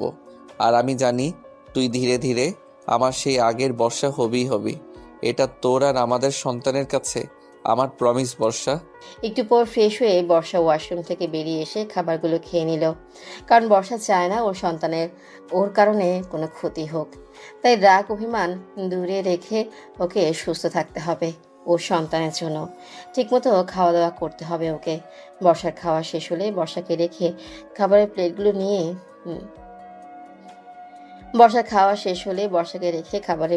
নিয়ে নিচে চলে যেতে যেতে মেঘ বলল, মনে মনে, ওই সরিষা এবার সুন্দর করে সেজেগুজে আমার রুমে গিয়ে আমার জন্য অপেক্ষা কর। আমি খাবার খেয়ে আসছি, দুজন একসাথে ঘুমাবো। কথাটা বলেই বর্ষাকে চোখ মারল মেঘ। বর্ষার আগে যেন শরীর চলে যাচ্ছে, কিন্তু মুখে কিছু বলছে না, কারণ মেঘের হাতে এখনো সেই তেলাপোকার বয়ামটা আছে। মেঘ দরজা দিয়ে বেরিয়ে চলে যেতেই বর্ষা দ্রুত গিয়ে দরজা লাগিয়ে দিল, তারপর ভেংচি দিয়ে বলল, ইস, কুম্ভ ভুট্টার শখ কত একসাথে ঘুমাবে। আমি রাতে এখান থেকে পালিয়ে যাব, আর কখনো ফিরবো না তোর কাছে। ততক্ষণ একটু ঘুমিয়ে নেই, শরীরটা বেশ ক্লান্ত লাগছে। কথাটা বলেই বিছানায় গিয়ে শুয়ে ঘুমিয়ে পড়ল বর্ষা। মাঝরাতে হঠাৎ বর্ষার ঘুম ভেঙে গেল। চোখ বন্ধ করে থেকেই বর্ষা ভাবল এখন পালাবে। কথাটা ভেবেই যখনই বর্ষার চোখ খুলে একটু নড়বার চেষ্টা করলো, তখনই বর্ষা বুঝতে পারলো ওকে কেউ আষ্টে পৃষ্ঠে জড়িয়ে ধরে শুয়ে আছে। বর্ষার চোখ খুলে ভালো করে তাকিয়ে দেখলো ও মেঘের বুকে শুয়ে আছে, আর মেঘ ওকে শক্ত করে জড়িয়ে ধরে নাক ডেকে ঘুমাচ্ছে। শরীরের সমস্ত শক্তি দিয়ে মেঘকে ধাক্কা দিয়ে বিছানা থেকে নিচে ফেলে দিল বর্ষা। রাগ আর ঘৃণায় বর্ষার মুখটা যেন রক্তবর্ণ ধারণ করেছে। ও মেঘকে এক মুহূর্তের জন্য সহ্য করতে পারছে না। ঘুমের ঘুরে বর্ষার ধাক্কা খেয়ে খাট থেকে নিচে পড়ে গেল মেঘ। নিচে পড়ার সময় খাটের পাশে থাকা টেবিলের কোণার সাথে কপালে আঘাত লেগে অনেকটা কেটে গেল মেঘের। সেখান থেকে টপ টপ করে রক্ত পড়তে লাগলো। মেঘ কপালে হাত দিয়ে চেপে ধরে বর্ষার দিকে অসহায় দৃষ্টিতে তাকিয়ে বলল, বর্ষা, এটা কি করলি তুই? আমি কতটা আঘাত পেলাম, দেখ কিভাবে রক্ত ঝরছে কপাল কেটে। বর্ষা উঠে বসে মেঘের কথা শুনে একবার মেঘের দিকে তাকিয়ে চোখ সরিয়ে নিল, কারণ মেঘের মাথার রক্ত দেখে বর্ষা আর মেঘকে ঘৃণা করতে পারবে না। যতই হোক এক সময় তো মেঘকে ভালোবেসেছে ও, আর ভালোবাসার মানুষকে যে কষ্ট দেওয়া যায় না, অন্তত মেয়েরা পারে না কষ্ট দিতে, যদিও সবাই এক নয়। বর্ষা অন্যদিকে তাকিয়ে রাগী গলায় বলল, তোর সাহস কি করে হয় আমায় জড়িয়ে ধরে ঘুমানোর? তোকে আমি বলেছি না আমি তোকে ঘৃণা করি? তোর স্পর্শকেও ঘৃণা করি আমি। তুই আমার রুমে ঢুকলি কি করে? আমি তো দরজা লাগিয়ে ঘুমিয়েছিলাম। বেরিয়ে যা আমার রুম থেকে। বর্ষার কথা শুনে মেঘ ছলছল চোখে বর্ষার দিকে তাকিয়ে করুণ গলায় বলল, আমি জানি আমি তোর সাথে অনেক বেশি অন্যায় করে ফেলেছি বর্ষা, কিন্তু আমি তো আমার ভুল বুঝতে পেরে তোর কাছে ক্ষমাও চেয়েছি। আমাকে কি একটা সুযোগ দেওয়া যায় না বর্ষা? প্লিজ বর্ষা, ক্ষমা করে দে আমায়, আর এইভাবে দূরে সরিয়ে দিস না। ক্ষমা? কোন মুখে ক্ষমা চাইছিস তুই মেঘ? তুই ভুলে গেলেও আমি ভুলিনি। তুই শুধু আমাকেই নয়, আমার পেটের অনাগত নিষ্পাপ বাচ্চাকেও কলঙ্কিত করেছিস। আমি তোকে কোনোদিনও ক্ষমা করব না মেঘ, কখনোই না। তুই বের হ আমার রুম থেকে, এক্ষুনি বেরিয়ে যা তুই। বর্ষার কথা শুনে মেঘ কপালের কাটা জায়গাটায় হাত দিয়ে চেপে ধরে উঠে দাঁড়ালো। তারপর বর্ষার দিকে তাকিয়ে নরম গলায় বলল, আমি চলে যাচ্ছি বর্ষা, তুই ঘুমিয়ে পড়। এই সময় তোর জেগে থাকা ঠিক নয়। আমার কাছে ডুপ্লিকেট চাবি ছিল এই রুমের, আমি সেটা দিয়েই রুমে এসেছিলাম, আর আসবো না তোকে ডিস্টার্ব করতে। তুই নিশ্চিন্তে ঘুমোতে পারিস। কথাটা বলেই চোখের জল ফেলে রুম থেকে বেরিয়ে গেল মেঘ। বর্ষা মেঘের যাওয়ার পানে তাকিয়ে রইল। বর্ষার চোখ থেকেও পানি ঝরছে অঝরে। মেঘকে কষ্ট দিয়ে যেন নিজেই কষ্ট পাচ্ছে বর্ষা। বর্ষার রুম থেকে বেরিয়ে মেঘ নিচে চলে গেল। তারপর সোফায় হেলান দিয়ে বসে কান্না করে বলতে লাগলো, আমি জানি বর্ষা, তুই আমার সাথে যা আমি জানি বর্ষা, তুই আমার সাথে যা করছিস তা তোর মন থেকে নয়। তুই যে আমায় আমার থেকেও বেশি ভালোবাসিস, কিন্তু তোর এই অবহেলায় কষ্ট দেওয়া আমার প্রাপ্য ছিল। আমি তোর সাথে যেটা করেছি তার ফল ভোগ করতে হবে আমায়, কিন্তু তোকে আমি ছাড়তে পারবো না বর্ষা। তুই আমার কাছেই থাকবি, তাতে তুই আমায় যত খুশি কষ্ট দে আমি মেনে নিব, শুধু তোকে ছেড়ে থাকতে পারবো না। কথাগুলো বলে কাঁদতে কাঁদতে একসময় ঘুমিয়ে পড়ল মেঘ। ওদিকে বর্ষার চোখে ঘুম নেই। বর্ষা চিৎকার করে কাঁদতে ইচ্ছে করছে, কিন্তু আফসোস বর্ষা সেটাও পারছে না। সকালে ওয়াশরুম থেকে ফ্রেশ হয়ে বেরিয়ে একটা হলুদ রঙের শাড়ি পরে নিল বর্ষা। ভেজা চুলগুলো ঘাড়ের উপর ছেড়ে দিয়ে তারপর নিচে নেমে এলো বাহিরের প্রকৃতির হাওয়া খাবে বলে। এটা বর্ষার প্রতিদিনের অভ্যাস। নিচে নামতেই বর্ষার চোখ আটকে গেল সোফায় শুয়ে থাকা মেঘের দিকে। কান্না করার ফলে মেঘের চোখের নিচে আর নাকটা লাল হয়ে হালকা ফুলে আছে। কপালে কেটে যাওয়া জায়গায় রক্ত জমাট বেঁধে শুকিয়ে গেছে। মুখটা কেমন শুকনো শুকনো লাগছে মেঘের। মেঘের এমন অবস্থা দেখে বুকের ভিতরটা থক করে উঠল বর্ষার। বুকের বাম পাশে চিনচিনে ব্যথা অনুভব হতে লাগলো, কিন্তু মুহূর্তেই বর্ষা নিজেকে সামলে নিল।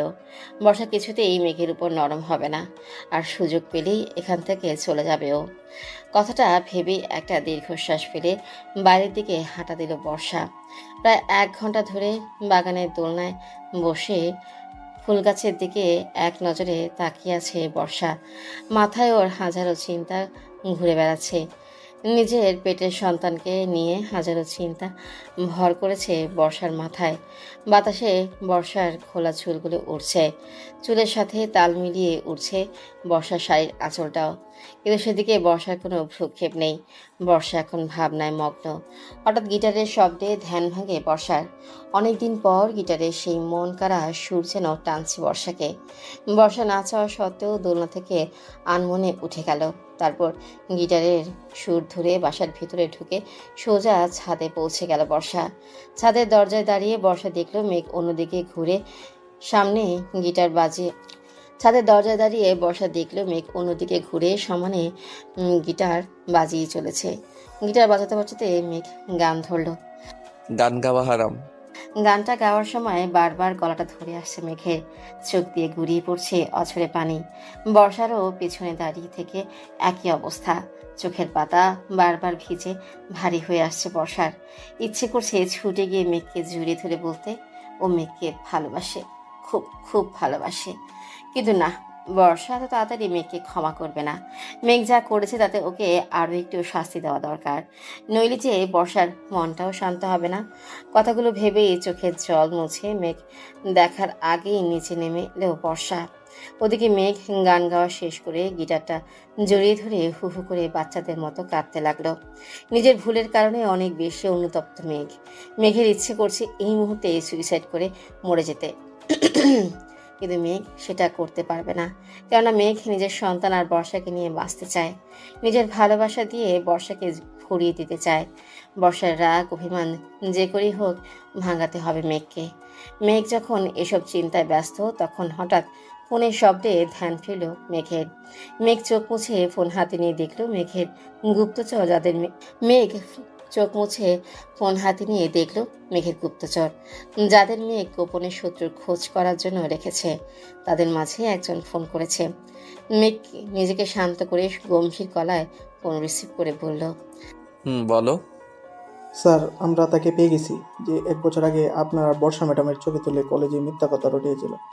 ওই পাশে লোকের কথা শুনে তাতে দাঁত চেপে মেঘ বলল, কে সে? আসলে মানে স্যার, সে আর কেউ নয়, সে আপনার বন্ধু নিলয়। কথাটা শোনার সাথে সাথে যেন মাথাটা ঘুরে উঠল মেঘের। মেঘ অবাক হয়ে বলল, তোমরা ঠিক বলছো তো, ওই লোকটা নিলয়। কিন্তু নিলয় এসব কেন করবে? স্যার, আমরা যতটুকু জানতে পেরেছি, নিলয় স্যারের সাথেই বর্ষা ম্যাডামের বিয়ের কথা ছিল। হয়তো নিলয় স্যার বর্ষা ম্যাডামকে ভালোবাসতো আর তাই এমন করেছে। কথাটা শুনে মাথায় যেন রক্ত উঠে গেল মেঘের। মেঘ রাগী গলায় বলে উঠল, তোমরা সবাই মিলে নিলয়কে কিডন্যাপ করে আমার গোডাউনে নিয়ে বেঁধে রেখো, আমায় খবর দাও। আর হ্যাঁ, কেউ যেন কিছু জানতে না পারে। Okay sir. কথাটা বলে ফোন কেটে দিল মেঘ। তারপর ফোনটা হাতের মুঠোয় শক্ত করে ধরে পড়ল। নিলয়, তুই বড্ড ভুল করে ফেলেছিস নিলয়। তোকে তো আমি কি করব তা আমি নিজেও জানি না। তোর জন্য আমি আমার বর্ষাকে সন্দেহ করেছি, কত কষ্ট দিয়েছি। এমনকি আমি আমার নিজের সন্তানকেও ভুল বুঝে নষ্ট বলেছি। তোকে তো আমি ছাড়বো না নিলয়। তৈরি হ তুই মেঘ চৌধুরীর হাতে মরার জন্যে। ফোনে কথা বলা শেষ করে গিটার হাতে ছাদ থেকে নিচে নেমে এলো মেঘ। তারপর রুমে গিয়ে ফ্রেশ হয়ে রেডি হয়ে নিয়ে নিচে নামতে লাগলো। নিচে নেমে দুটো সিঁড়ি বাদ থাকতে সোফায় বসে থাকা বর্ষাকে দেখে থেমে গেল মেঘ। বর্ষা মেঘের দিকে তাকিয়ে আছে। হলুদ শাড়ি আর খোলা চুলেই যেন নজর কাড়া সুন্দর লাগছে বর্ষাকে। মুখে কোনো সাজ না থাকলেও চেহারায় যেন একটা আকর্ষণ কাজ করছে মেঘের জন্য। মেঘ পরেছে একটা সাদা রঙের শার্ট, সাথে জিন্স প্যান্ট, শার্টের সাথে দুটো ফোল্ড করা, শার্টের হাতে দুটো ফোল্ড করা, চুলগুলো আধো ভেজা, হাতে দামি ঘড়ি। মেঘকেও আজ অনেক বেশি কিউট আর হ্যান্ডসাম লাগছে বর্ষার কাছে। কিন্তু মেঘের কপালে কাঁটা দাগটা দেখে বুকের ভেতরটা থক করে উঠল বর্ষার। বর্ষা মেঘের দিক থেকে চোখ সরিয়ে নিচের দিকে তাকালো। মেঘ বর্ষার কাছে এগিয়ে আসতে লাগলো। মেঘকে এগিয়ে আসতে দেখে বর্ষা উঠে দাঁড়িয়ে সেখান থেকে চলে যেতে নিল। আর তখনই মেঘ গিয়ে বর্ষার হাত ধরে টান দিয়ে নিজের কাছে এনে কোমর জড়িয়ে ধরল। তারপর বর্ষার কপালে চুমু এঁকে দিয়ে বলল, আমার থেকে যত দূরেই যাওয়ার চেষ্টা করিস না কেন, মনে রাখবি তুই শুধু আমারই। আমার বুকের মাঝে শুধু তুই আছিস। আমার ভুলটা যেমন ভেঙেছে, তেমনই একদিন তোর ভুলও ভাঙবে। আর তুইও আমায় আপন করে নিবি সরিষা। আমি সেই দিনের অপেক্ষায় রইলাম। কথাটা বলেই বর্ষাকে ছেড়ে দিয়ে আবারও জড়িয়ে ধরল মেঘ। বর্ষা মেঘের এমন কাণ্ড দেখে রাগী মুখ করে কিছু বলবে, তার আগে মেঘ বর্ষার ঠোঁট দখল করে নিল। মেঘের আচমকা এমন কাণ্ডে চোখ বন্ধ করে আবারও বড় বড় চোখ করে তাকালো বর্ষা। একটু পর বর্ষাকে ছেড়ে দিয়ে মেঘ বাঁকা হেসে বলল, শুনেছি সরিষা ফুলের মধু নাকি খুব মিষ্টি আর সুস্বাদু হয়, কিন্তু সেটা যে এতটা মিষ্টি হবে জানতাম না। ইস, আবার একটু খেতে মন চাইছে। না থাক, ওটা না হয় পরে একসময় খাওয়া যাবে। এখন আবার খেতে গেলে আমার কপালে সরিষা মৌমাছি ফুল ফোটাবেই নিশ্চিত। মেঘের কথা শুনে আর মেঘের কাণ্ড কলাপ দেখে বর্ষা কী বলবে বা কী করবে বুঝতেই পারছে না। তাই রাগী লুকিয়ে তাকিয়ে আছে মেঘের দিকে। মেঘ বর্ষাকে রাগ করতে দেখে নরম সুরে বলল, এত রাগ করার কিছু নেই, একটা ভালো কাজে যাচ্ছি, তাই যাওয়ার আগে মিষ্টি মুখটা করে নিলাম। কথাটা বলেই বর্ষাকে একটা ছোপ টিপ মেরে চলে গেল মেঘ। আর বর্ষা মেঘের চলে যাওয়ার দিকে হাঁ করে তাকিয়ে রইল। কেন জানে না বর্ষার একটুও রাগ বা ঘৃণা হচ্ছে না মেঘের উপর। তবে বর্ষার একটা জিনিস ভেবে খটকা লাগছে যে হঠাৎ মেঘের কি হলো যে ও এতটা খুশি, আর কি এমন ভালো কাজে গেল ও এখন। গোডাউনে পৌঁছে মেঘ সোজা চলে গেল নিলয়ের কাছে। মেঘের লোকেরা নিলয়ের একটি মেঘের লোকেরা নিলয়কে একটি চেয়ারে বেঁধে রেখেছে।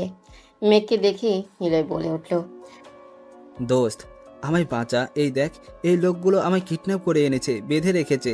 কেন এমন করছে আমি তাও জানি না। দোস্ত, তুই আমায় বাঁচা প্লিজ। নিলয়ের কথা শুনে মেঘ ওর লোকদের ইশারা করলো নিলয়ের বাঁধন খুলে দিতে। মেঘের ইশারা পেয়ে দুজন লোক নিলয়ের বাঁধন খুলে দিল। বাঁধন খুলতেই নিলয় উঠে চলে যেতে নিলে মেঘ বলল, আরে দোস্ত, কই যাস তুই? তোর সাথে আমার কথা আছে, তাই তো তোকে কিডন্যাপ করতে বলেছিলাম ওদের আমি। মেঘের কথা শুনে নিলয় অবাক হয়ে ভ্রু কুঁচকে বলল, তুই আমায় কিডন্যাপ করেছিস? কিন্তু কেন মেঘ? আরে ভাই, আগে এখানে চুপটি করে একটু বসবি তো, তারপর সব বলছি তোকে। মেঘের কথা শুনে ভয় করলেও নিলয় চেয়ারে বসলো। নিলয়ের সামনে চেয়ারে পায়ের উপর পা তুলে মেঘ বসে ও লোকদের বলল, এই তোমরা যাও তো, আমাদের দুই বন্ধুর জন্য গরম গরম কফি নিয়ে আসো। কফিটা যেন খুব গরম হয়, আর তাড়াতাড়ি আনবা, বুঝলা? মেঘের কথা শুনে ওর লোকেরা কফি আনতে চলে গেল। এদিকে মেঘের এমন আচরণে নিলয় যেমন অবাক হচ্ছে তেমনই ভয় পাচ্ছে। নিলয় মেঘকে কাঁপা কাঁপা গলায় জিজ্ঞেস করলো, তো তুই আমায় কিডন্যাপ করেছিস মেঘ? আমায় বললেই তো আমি চলে আসতাম। আরে দোস্ত, তুই এত ঘামছিস কেন আর এত ভয় পাচ্ছিস কেন বলতো? আমি তো তোর সাথে মজা করে তোকে এখানে নিয়ে এসেছি। আচ্ছা বাদ দে সব, এখন বল তোর বিয়ের দাওয়াত দিচ্ছিস কবে? মেঘের কথা শুনে অজানা ভয় শুকনো ঢুকিল নিলয়। তারপর জোর করে হাসি দেওয়ার চেষ্টা করে বলল, যখন বিয়ে করব তখন তো তোকে জানাবো, আর দাওয়াতও দিব। তাই? তাহলে বর্ষার সাথে তোর যখন বিয়ে হচ্ছিল তখন দাওয়াত দিলি না কেন? এমনকি জানালিও না আমায় একবার? মেঘের কথা শুনে নিলয়কে মুখটা এবার ভয় চুপসে গেল। নিলয় কি বলবে বুঝতেই পারছে না, অসম্ভব পরিমাণে ঘামছে নিলয়। তখনই মেঘের লোকেরা কফি নিয়ে এলো মেঘ আর নিলয়ের জন্য। মেঘ এক কাপ কফি নিয়ে মেঘ এক মুখ কফি নিজে নিয়ে আরেক মুখ নিলয়ের দিকে এগিয়ে দিয়ে বলল, এই নে দোস্ত, কফি খা। এত ভয় পাওয়ার কিছু নেই। আমি তোকে কিছু করব না, শুধু কিছু কথা জানতে চাইবো তোর থেকে। আশা করি তুই আমায় সত্যি কথাগুলোই বলবি। তোকে কি জানতে চাস তুই মেঘ? কোন সত্যি কথার কথা বলছিস তুই আমায়? নিলয়ের কথা শুনে মেঘ কফিতে চুমুক দিয়ে গম্ভীর গলায় বলল, 1 বছর আগে কলেজে যে ঝামেলাটা হয়েছিল, বর্ষাকে আমি ধর্ষণ করতে চেয়েছি এটা বলে যে আমায় গণধোলাই খেতে হয়েছিল, সেটা তোর প্ল্যান ছিল তাই না নিলয়? মেঘের কথা শুনে নিলয়ের এবার প্রাণ যাচ্ছে অবস্থা। নিলয় ভয়ে কয়েকবার শুকনো ঢোক গিলে বলল, এসব ফালতু কথা তোকে কে বলেছে মেঘ? আমি কেন আমার বেস্ট ফ্রেন্ডের সাথে এমন করব? কিছু না জানার ভাব করে নিলয়ের মধ্যে মিথ্যে কথা শুনে এবার রাগ উঠে গেল মেঘের। মেঘ সামনে থাকা নিলয়ের জন্য রাখা কফির মগটা তুলে সবটুকু কফি নিলয়ের মুখ বরাবর ছুঁড়ে মারল। এতক্ষণে কফি গরম একটু কমে যাওয়ায় নিলয়ের মুখটা পোড়ার বদলে কিছুটা লাল হয়ে গেল। নিলয় চিৎকার করে মুখে হাত দিয়ে বলল, আহ, এটা তুই কি করলি মেঘ? আমার মুখটা তো জ্বলে গেল। ইস, সরি রে নিলয়, আমি আসলে খেয়াল করিনি। তুই কিছু মনে করিস না প্লিজ। আচ্ছা বাদ দে, এখন বল, কলেজের ঘটনাটা তুই ঘটিয়েছিলি সেটা আমি জানি, কিন্তু কেন ঘটিয়েছিলি সেটা বল। কেন নিজের বেস্ট ফ্রেন্ডের সাথে এমন করলি? সত্যি কথা না বললে তোর জন্য খুব খারাপ হয়ে যাবে, তাই যা বলবি সত্যি করে বল। মেঘের কথা শুনে নিলয় বুঝতে পারল ওর আর কোনো উপায় নেই। এখন সত্যিটা না বললে মেঘ ওর সাথে যা খুশি করতে পারে। তাই নিলয় বলতে শুরু করলো, হ্যাঁ, আমি সেই দিন কলেজের ওই ঘটনাটা ঘটিয়ে বর্ষার নাম দিয়েছিলাম তোর কাছে, কারণ তোর মতো আমিও বর্ষাকে পছন্দ করতাম, ভালোবাসতাম। কিন্তু সেই দিন বর্ষা তোর প্রপোজ অ্যাকসেপ্ট করায় আমি খুব রেগে যাই। তোর ওপর হিংসা হয় আমার, তাই আমি তোদের আলাদা করতে ওই খেলাটা খেলি। তারপর বর্ষাকে আমি বিয়ে করতে গিয়েছিলাম, কিন্তু তুই বর্ষাকে সেই আমার থেকে কেড়েই নিলি মেঘ। এতটুকু বলে থামলো নিলয়। নিলয়ের কথা শুনে শান্ত গলায় মেঘ বলল, কাউকে ভালোবাসা পাপ নয়, আর আমি জানি ভালোবাসার মানুষকে পাওয়ার জন্যে মানুষ সব কিছু করে। কিন্তু এতটা ভালোই যখন বাসতি তুই বর্ষাকে, তাহলে বিয়ের আসর থেকে বর্ষা পালিয়েছে শুনে চলে কেন গেছিলি? কেন বর্ষাকে খোঁজার চেষ্টা করলি না? আমি বর্ষাকে বিয়ে করতে চাইছিলাম, কিন্তু ও অন্য কারোর সাথে পালিয়ে গেছে। জানলে সমাজের লোক আমায় থুতু দিত, তাই বিয়ে না করেই চলে আসি। নিলয়ের কথা শুনে মেঘ হাতে তুড়ি বাজিয়ে বলল, বাহ বাহ নিলয়, তোর ভালোবাসার প্রশংসা না করে পারছি না। একটি মেয়ে বিয়ের আসর থেকে হঠাৎ হারিয়ে গেল, তাকে তুই ভালোবাসিস, অথচ মেয়েটা পালিয়ে গেছে নাকি তার কোনো বিপদ হয়েছে এটার খোঁজ না নিয়ে তুই সমাজের লোকের কথার ভয়ে বিয়ে না করে চলে গেলি। কেমন ভালোবাসা তোর? শান্ত গলায় এতটুকু বলেই উঠে দাঁড়ালো মেঘ। তারপর নিলয়ের শার্টের কলার ধরে চেয়ার থেকে টেনে তুলে টানতে টানতে নিয়ে গেল গাড়িতে। মেঘের সাথে মেঘে লোকেরাও গাড়িতে গিয়ে বসলো। নিলয় মেঘের এমন রাগী লোক দেখে ভয় কাবু হয়ে বলল, তুই আমাকে কোথায় নিয়ে যাচ্ছিস মেঘ? ছেড়ে দে আমায় প্লিজ মেঘ, আমায় ক্ষমা কর। নিলয়ের কথায় কোনো উত্তর না দিয়ে নিলয়কে নিয়ে সোজা নিজের বাসার সামনে এসে গাড়ি থামালো মেঘ। তারপর গাড়ি থেকে নেমে নিলয়ের কলার ধরে টানতে টানতে নিলয়কে বাসার ভিতরে নিয়ে গেল। আর ওর লোকদের ইশারায় কিছু একটা বলে দিল মেঘ। নিলয়কে টানতে টানতে নিয়ে গিয়ে বর্ষার সামনে ধাক্কা দিয়ে ফেলে দিল মেঘ। বর্ষা বাগানের দোলনাটায় বসেছিল। নিলয়কে এভাবে ফেলে দিতে দেখে বর্ষা দোলনা থেকে উঠে দাঁড়িয়ে অবাক হয়ে মেঘের দিকে তাকিয়ে রইল। নিলয়কে টানতে টানতে নিয়ে গিয়ে বর্ষার সামনে ধাক্কা দিয়ে ফেলে দিল মেঘ। বর্ষা বাগানের দোলনাটায় বসেছিল। নিলয়কে এভাবে ফেলে দিতে দেখে বর্ষা দোলনা থেকে উঠে দাঁড়িয়ে অবাক হয়ে মেঘের দিকে তাকিয়ে রইল। বর্ষাকে অবাক হয়ে তাকিয়ে থাকতে দেখে মেঘ গিয়ে নিলয়কে কলার ধরে টেনে তুলে বলল, এবার বল নিলয়, 1 বছর আগে কি করেছিস তুই, আর কেন করেছিস? মেঘের কথা শুনে বর্ষা ভ্রুকুচকে মেঘের দিকে একবার আর নিলয়ের দিকে একবার তাকিয়ে আছে। নিলয় আমতা আমতা করে মেঘকে বলল, প্লিজ দোষ, ছেড়ে দে আমায়, আমি তোর কাছে ক্ষমা চাইছি, আমায় মাফ করে দে, যেতে দে আমায়। বুঝেছি, তুই সোজা কথায় মানবি না তাই তো? দাঁড়া, তোকে কি করে মানাতে হয় আমি দেখাচ্ছি। কথাটা বলেই মেঘ আশেপাশে কিছু একটা খুঁজতে লাগলো। তারপর বাগানের পাশে একটা বাঁশের টুকরা দেখতে পেয়ে সেটা গিয়ে নিয়ে এসে বলল। এবার বল নিলয়, তুই এটার বাড়ি খাবি নাকি সত্যিটা বর্ষাকে বলবি? মেঘের কথা আগামাথা কিছুই বুঝতে পারছে না বর্ষা, তাই বর্ষা মেঘের দিকে তাকিয়ে বলেই ফেললো। কি হয়েছে কি মেঘ? তুই এইভাবে নিলয় ভাইয়াকে ভয় দেখাচ্ছিস কেন? আর কি সত্যি বলবেন উনি আমায়? বর্ষার কথার উত্তরে না দিয়ে মেঘ নিলয়ের বাহুতে একটা বাড়ি মেরে দিল। তারপর বলল, মেঘের তুই কি সত্যিটা বলবি নিলয়, নাকি আমি তোকে এটা দিয়ে আদর করে সব সত্যিটা বলাবো? হাতের বাঁশের টুকরো দেখে আর ওটার বাড়ি খেয়ে ভয় ঢোক গিলে একে একে সবকিছু বলে দিল বর্ষাকে নিলয়। সব কথা শুনে বর্ষা হাঁ হয়ে তাকিয়ে আছে আর মনে মনে ভাবছে এই নিলয় নামের আপরটার জন্য আজকে ওর আর মেঘের মাঝে এত ভুল বোঝাবুঝি। সবকিছুর মূলে তাহলে এই নিলয়। কথাটা ভাবতেই রাগে বর্ষার মুখটা লাল হয়ে গেল। বর্ষার রাগ বুঝতে পেরে মেঘ নিজের হাতের থাকা বাঁশটা বর্ষার দিকে এগিয়ে দিয়ে বলল। এই নে বর্ষা, তোর মনের রাগ মিটা। আমাদের মাঝের সব ঝামেলার জন্য একমাত্র দায়ী এই নিলয়ের বাচ্চা নিলয়। তুই মার ওকে বর্ষা, মার এটা দিয়ে।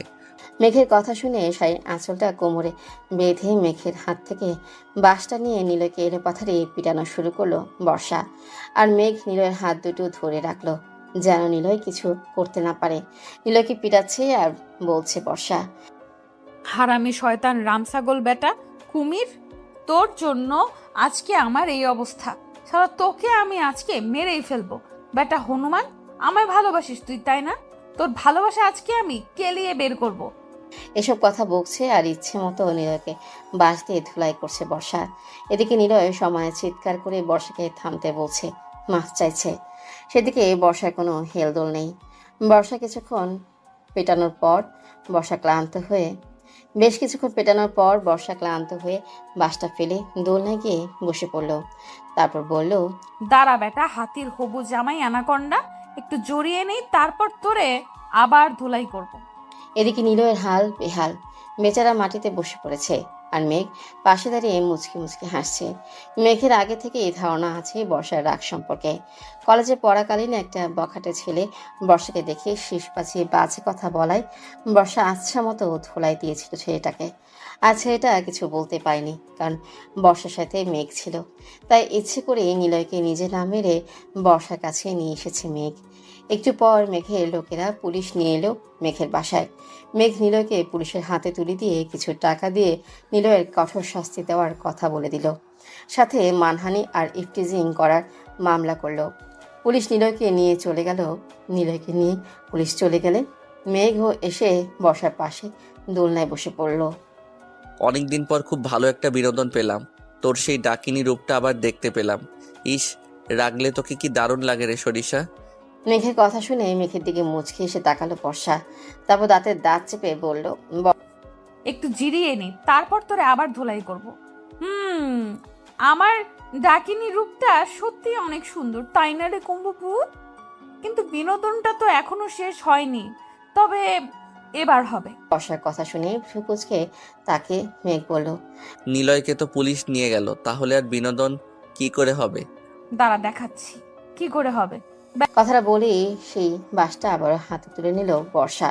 তারপর মেঘের দিকে এগিয়ে এসে মেঘকে মারতে মারতে বলতে লাগলো, একটা কুম্ভভূত রাক্ষস খোক্ষস বান্দর হনুমান কুমড়ো পটাশ, তুই ভালো করে খোঁজ না নিয়ে অনেক কষ্ট দিয়েছিস আমায়।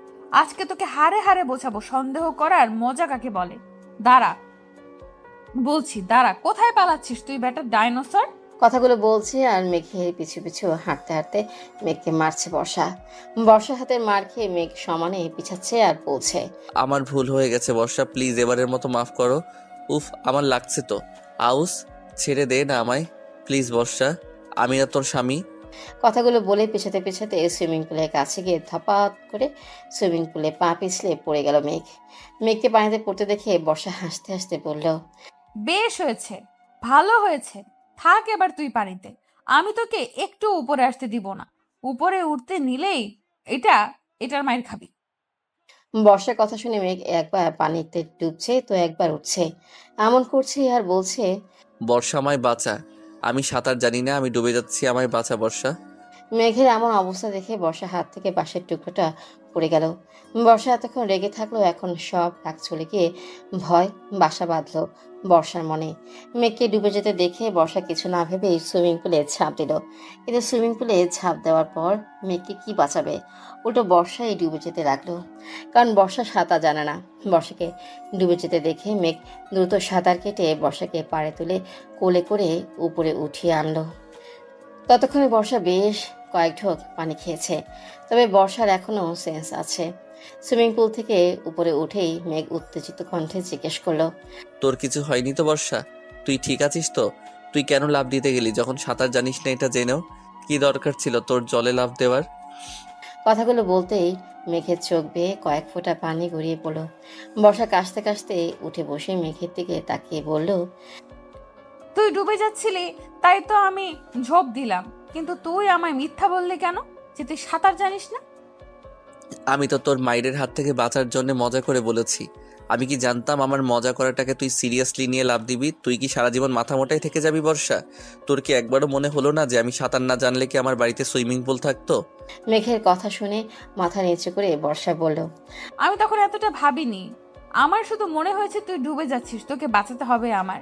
সেটা যে কোনো কিছুর মূল্যেই।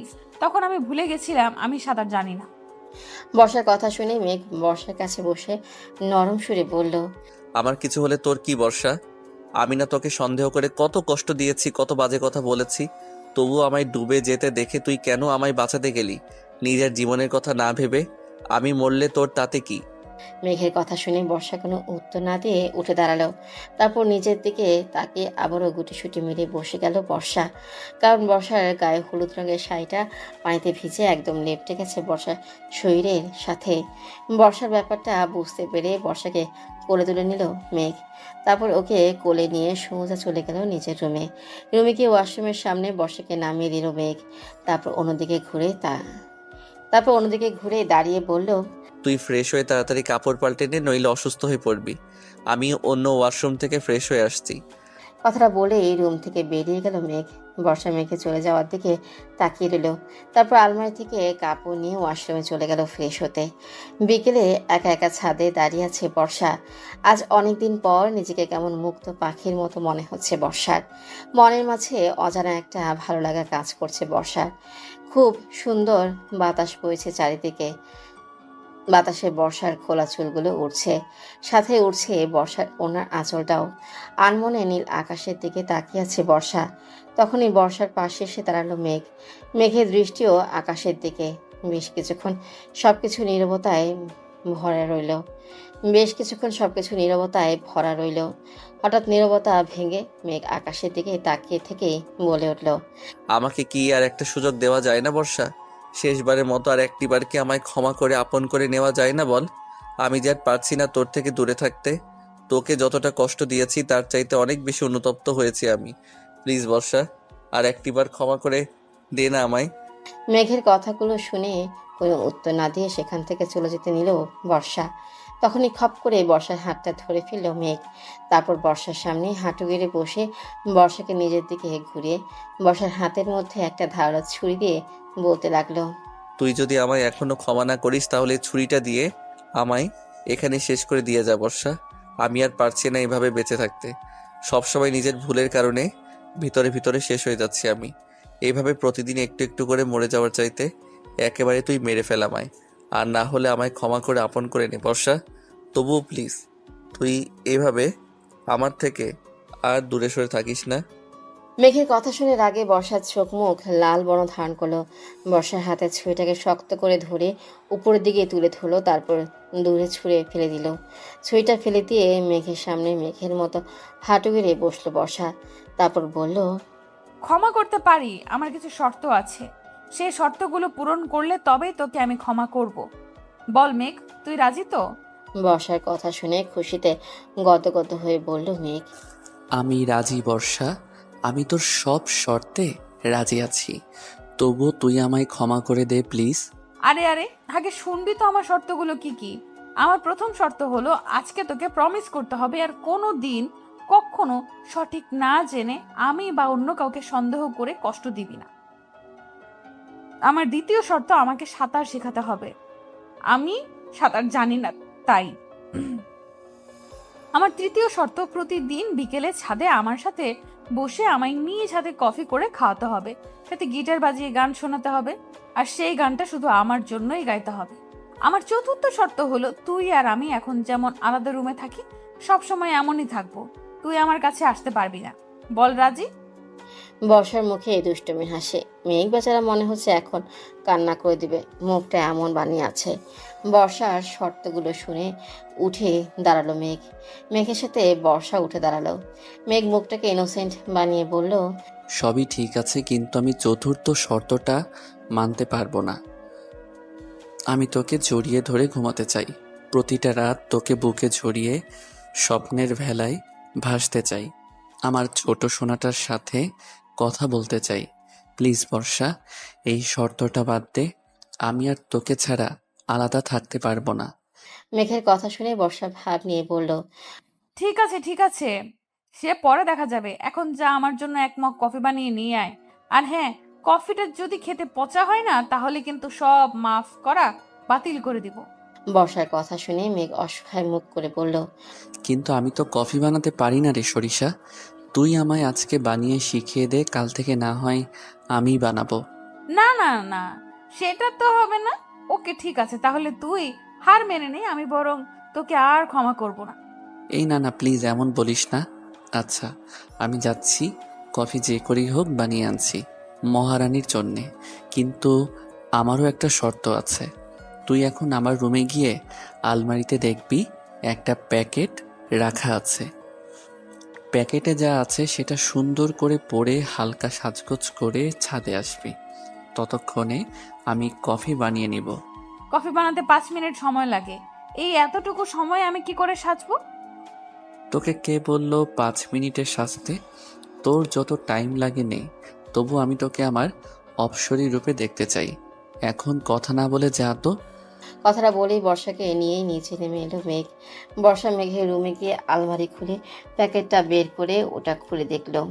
প্যাকেটটাতে অনেক সুন্দর একটা কালো রঙের জর্জেট শাড়ি, সাথে ম্যাচিং করা সব জুয়েলারি। জিনিসগুলো দেখে মুখে হাসি ফুটে উঠলো বর্ষার। বর্ষার দেরি না করে ওয়াশরুমে চলে গেল ফ্রেশ হতে। ফ্রেশ হয়ে এসে শাড়িটা পরে নিল বর্ষা, সাথে কালো রঙের কাছের চুড়ি, গলায় কালো ডায়মন্ড কাট পাথরের নেকলেস, কানে বড় বড় দুটো ম্যাচিং ঝুমকা, চোখে গাঢ় করে কাজল, ঠোঁটে গাঢ় লাল লিপস্টিক, চুলগুলো কোমর পর্যন্ত ছেড়ে দেওয়া, মুখে হালকা মেকআপ। সম্পূর্ণ রেডি হতে হতে রাত 9টা বেজে গেল ঘড়িতে। বর্ষা আয়নায় নিজেকে দেখেই নিজেই লজ্জায় লাল হয়ে যাচ্ছে। মেঘের সামনে কি করে যাবে ভাবতে যেন আরো বেশি লজ্জা লাগছে বর্ষার। তখন ড্রেসিং টেবিলের উপরে থাকা মেঘের ফোনটাতে টুং করে একটা শব্দ হলো। শব্দটা পেতেই বর্ষা ফোনটা হাতে নিয়ে দেখলো মেঘ অন্য ফোন থেকে মেসেজ করেছে। মেসেজে লেখা, আর কত ওয়েট করাবে সরিষা পেতনি, এবার তো ছাদে আসো, আমি তো ওয়েট করতে করতে বুড়ো হয়ে গেলাম, তোমার কুম্ভূত। মেসেজটা পড়ে হাসলো বর্ষা। তারপর ফোনটা রেখে ছাদের দিকে পা বাড়ালো। ছাদে উঠে চমকে গেল বর্ষা, কারণ এতটুকু সময়ের মাঝে ছাদটাকে বেশ সুন্দর করে সাজিয়েছে মেঘ। বর্ষা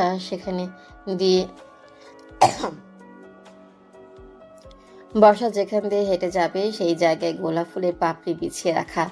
বর্ষা মুচকি এসে সামনে এগিয়ে গিয়ে দেখলো মেঘ অন্যদিকে ঘুরে দাঁড়িয়ে আছে। বর্ষার উপস্থিতি টের পেতেই মেঘ বর্ষার দিকে ঘুরে তাকালো। বর্ষাকে দেখেই যেন থমকে গেল মেঘ। এই কালো শাড়িতে আর হালকা সাজেই যেন মেঘকে পাগল করার জন্য যথেষ্ট। মেঘ তৃষ্ণার্ত চোখে তাকিয়ে আছে বর্ষার দিকে, আর বর্ষা লজ্জায় লাল হয়ে মাথা নিচু করে আছে আর চোখ বারবার মেঘকে দেখছে, কেননা মেঘকেও অসম্ভব সুন্দর লাগছে। মেঘ কালো রঙের পাঞ্জাবি পরেছে, সাথে জিন্স প্যান্ট, হাতে দামি ঘড়ি, চোখ দুটো তৃষ্ণায় ভরা। বেশ কিছুক্ষণ তাকিয়ে থাকার পর মেঘ বর্ষার লজ্জা মাখা মুখ দেখে কয়েক পা পিছিয়ে গিয়ে গিটারটা হাতে নিল। তারপর বর্ষার দিকে তাকিয়ে গান ধরলো। গান গাওয়া হারাম। গান গাওয়া শেষ করে বর্ষার সামনে এসে বর্ষার হাত ধরে কাছে টেনে নিল মেঘ। তারপর বর্ষার কানের কাছে মুখ নিয়ে ফিসফিসিয়ে বলল, এভাবে শাস্তি দেওয়ার চাইতে আমায় খুন করলেই ভালো করতিস জান। এখন তো মনে হচ্ছে তোর থেকে দূরে থাকার শর্ত পূরণ করতে গিয়ে আমি এমনিতেই হার্টফেল হয়ে মরে যাব। এই শর্তটা কি না মানলেই নয়? মেঘের কথা শুনে লজ্জা মাখা হাসি দিল বর্ষা, তারপর বলল, আমার কফি কোথায় মিস্টার কুম্ভভূত? আপনি কিন্তু এখন পর্যন্ত আমার একটা শর্তও মানেননি।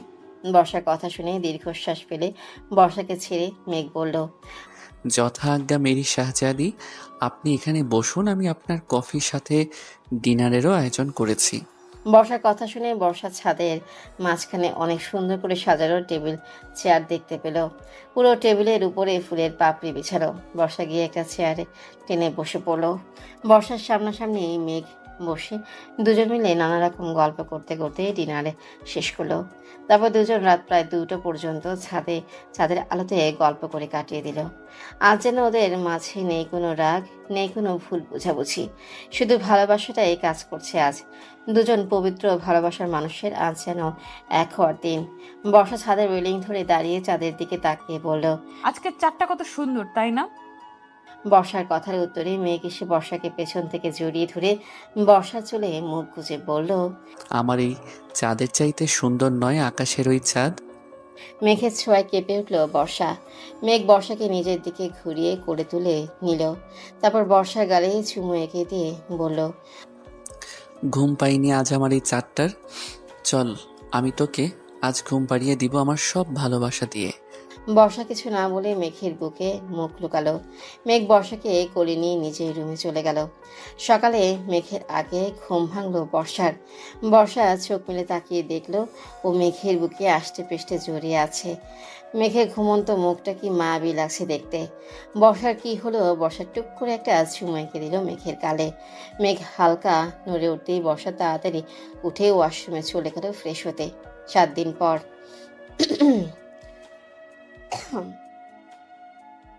আজকে বর্ষার শ্বশুরমশাই দেশে ফিরবেন। সকাল থেকে এই বর্ষা কাজে লেগে পড়েছে এই শ্বশুরকে আপ্যায়নের জন্য, কিন্তু বর্ষা ঠিক মতো কাজই করতে পারছে না, কারণ মেঘ ওকে বিরক্ত করে করে জ্বালিয়ে মারছে। বর্ষা ও শ্বশুরমশাইয়ের জন্য নিজে হাতে সব রান্না করেছে। বর্ষা এখন প্রায় সব রান্না রপ্ত করে ফেলেছে, তাই শ্বশুরকে খাওয়াবে বলে নিজের হাতে রান্না করছে সে। আর এদিকে মেঘ এসে বর্ষাকে বিরক্ত করেই চলেছে। একবার বর্ষার পেটে সুড়সুড়ি দিচ্ছে, তো একবার কানে সুড়সুড়ি দিচ্ছে, আবার পেছন থেকে জড়িয়ে ধরে ঘাড়ে নাক ঘষছে। বর্ষা প্রচুর অস্বস্তি হচ্ছে কাজ করতে। বর্ষা বারবার মেঘকে মানা করার পরেও যখন মেঘ শুনছে না, তখন বর্ষা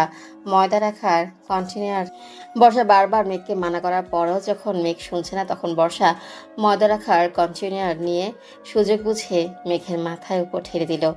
মাথায় ময়দা পড়ার কারণে মেঘের সারা শরীর ময়দা দিয়ে একাকার অবস্থা। মেঘকে দেখতে এখন পুরো একটা জোকার লাগছে, যাকে বলে একদম সাদা জোকার। মেঘের দিকে তাকিয়ে বর্ষা হাসতে হাসতে শেষ। আর মেঘ বেচারা হাঁ করে তাকিয়ে বাচ্চাদের মতো ঠোঁট উল্টে বর্ষার হাসি দেখছে। বেশ কিছুক্ষণ হাসার পর হাসি থামিয়ে বর্ষা বলল, এবার কেমন লাগলো রে কুম্ভভূত? তোকে এখন সত্যি একটা ভূতের মতোই লাগছে, যাকে বলে ময়দা মাখা ভূত। হ্যাঁ, আমার কথা না শুনলে এমনই হবে। কথাটা বলে আবারও হাঁ হাঁ করে হাসতে লাগলো বর্ষা। বর্ষাকে হাসতে দেখে মেঘ রাগ করে কিছু বলবে, তখনই ডোরবেল বেজে উঠল। বর্ষা মেঘের দিকে তাকিয়ে বলল, একটু দরজাটা খুলে দিয়ে আয়না দেখো প্লিজ। আমি গেলে একটু দরজাটা খুলে দিয়ে আয় না মেঘ প্লিজ। আমি গেলে চাচুর জন্য রান্নাটা পুড়ে যাবে। আমি এই অবস্থায় যাব দরজা খুলতে? কে না কে এসেছে, আমায় দেখলে কি ভাববে? ভাববে তুই পানি না পেয়ে ময়দা দিয়ে গোসল করেছিস। এবার যা তো। কথাটা বলে মেঘকে জোর করে ঠেলতে ঠেলতে পাঠিয়ে দিল বর্ষা। মেঘ মুখটাকে বাংলা 5 বানিয়ে গিয়ে দরজা খুলতে দরজার পাশে মেঘের বাবা আহসান চৌধুরী মেঘকে দেখে কিছুক্ষণ তাকিয়ে থেকে হা হা করে হেসে দিয়ে বলল, হোয়াট এ প্রেজেন্স, সারপ্রাইজ মেঘ।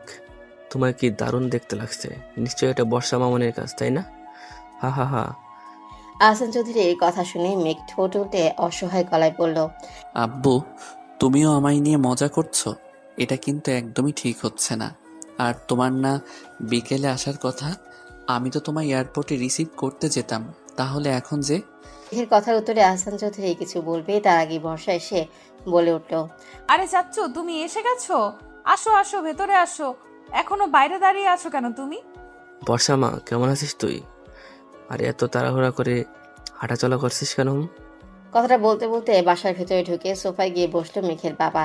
আর মেঘ উপরে চলে গেল ফ্রেশ হয়ে আসতে। মেঘের বাবা আহসান চৌধুরী বর্ষাকে পাশে বসিয়ে নিয়ে মাথায় হাত বুলিয়ে বলল, মামনি, তুই ভালো আছিস তো? মেঘ তোর সাথে খারাপ ব্যবহার করে না তো? আমাকে সত্যি করে বল মা। মেঘের বাবার কথা শুনে বর্ষা মুচকি এসে বলল, না চাচু, মেঘ আমায় অনেক ভালোবাসে, একটুও কষ্ট দেয় না, আমার অনেক যত্ন করেও। তুমি এসব কেন জিজ্ঞেস করছো বলো তো? কারণ আমি জানি রে মা, তোর বিয়ের দিন তোকে আর কেউ নয়, মেঘ কিডন্যাপ করেছিল। আর মেঘই সেদিন তোকে আড়াল থেকে বিয়ে করেছিল।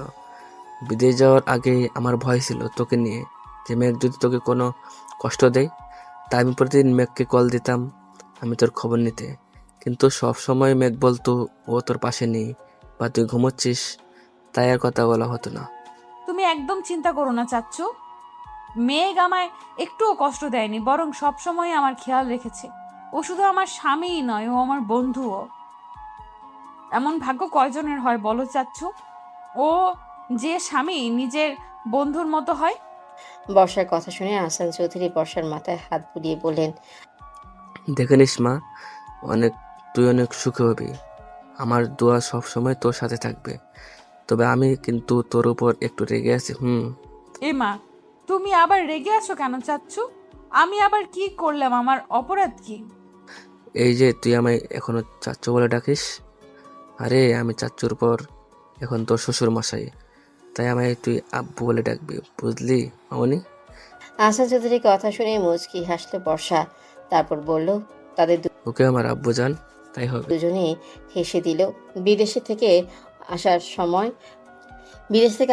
আহসান চৌধুরী অনেকগুলো খেলনা, ছোট ছোট জামা কাপড় নিয়ে এসেছেন তার হবু নাতি বা নাতনির জন্য। আহসান চৌধুরীকে দেখেই বোঝা যাচ্ছে তিনি কতটা খুশি।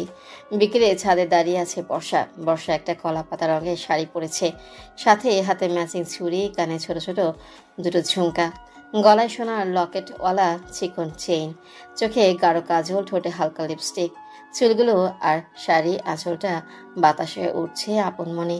সেদিকে বর্ষার কোনো নজর নেই। বর্ষা আনমনেই তাকিয়ে আছে আকাশের দিকে। হঠাৎ মেঘের ছোঁয়ায় ধ্যান ভাঙল বর্ষার। মেঘ পেছন থেকে বর্ষাকে জড়িয়ে ধরে বর্ষার চুলের মাঝে মুখ গুজে বলল, সরি জান। মেঘের কথা শুনে অবাক হয়ে মেঘের দিকে ফিরে তাকালো বর্ষা। তারপর ভ্রু কুচকে জিজ্ঞেস করলো, সরি কেন বলছিস মেঘ? আব্বুর সাথে যে তুই কথাগুলো বলছিলি আমি আড়াল থেকে সব শুনেছি বর্ষা।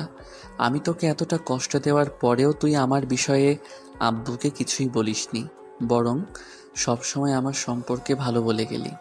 সত্যি আমি অনেক বেশি অনুতপ্ত নিজের ভুলের জন্যে। নিজেকে বড় বেশি অপরাধী মনে হচ্ছে আজ।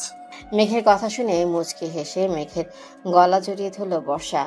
তারপর মেঘের নাকের সাথে নাক ঘষে মেঘের গালে ছোট্ট করে একটা চুমু এঁকে দিয়ে বলল, তুই আমার স্বামী মেঘ।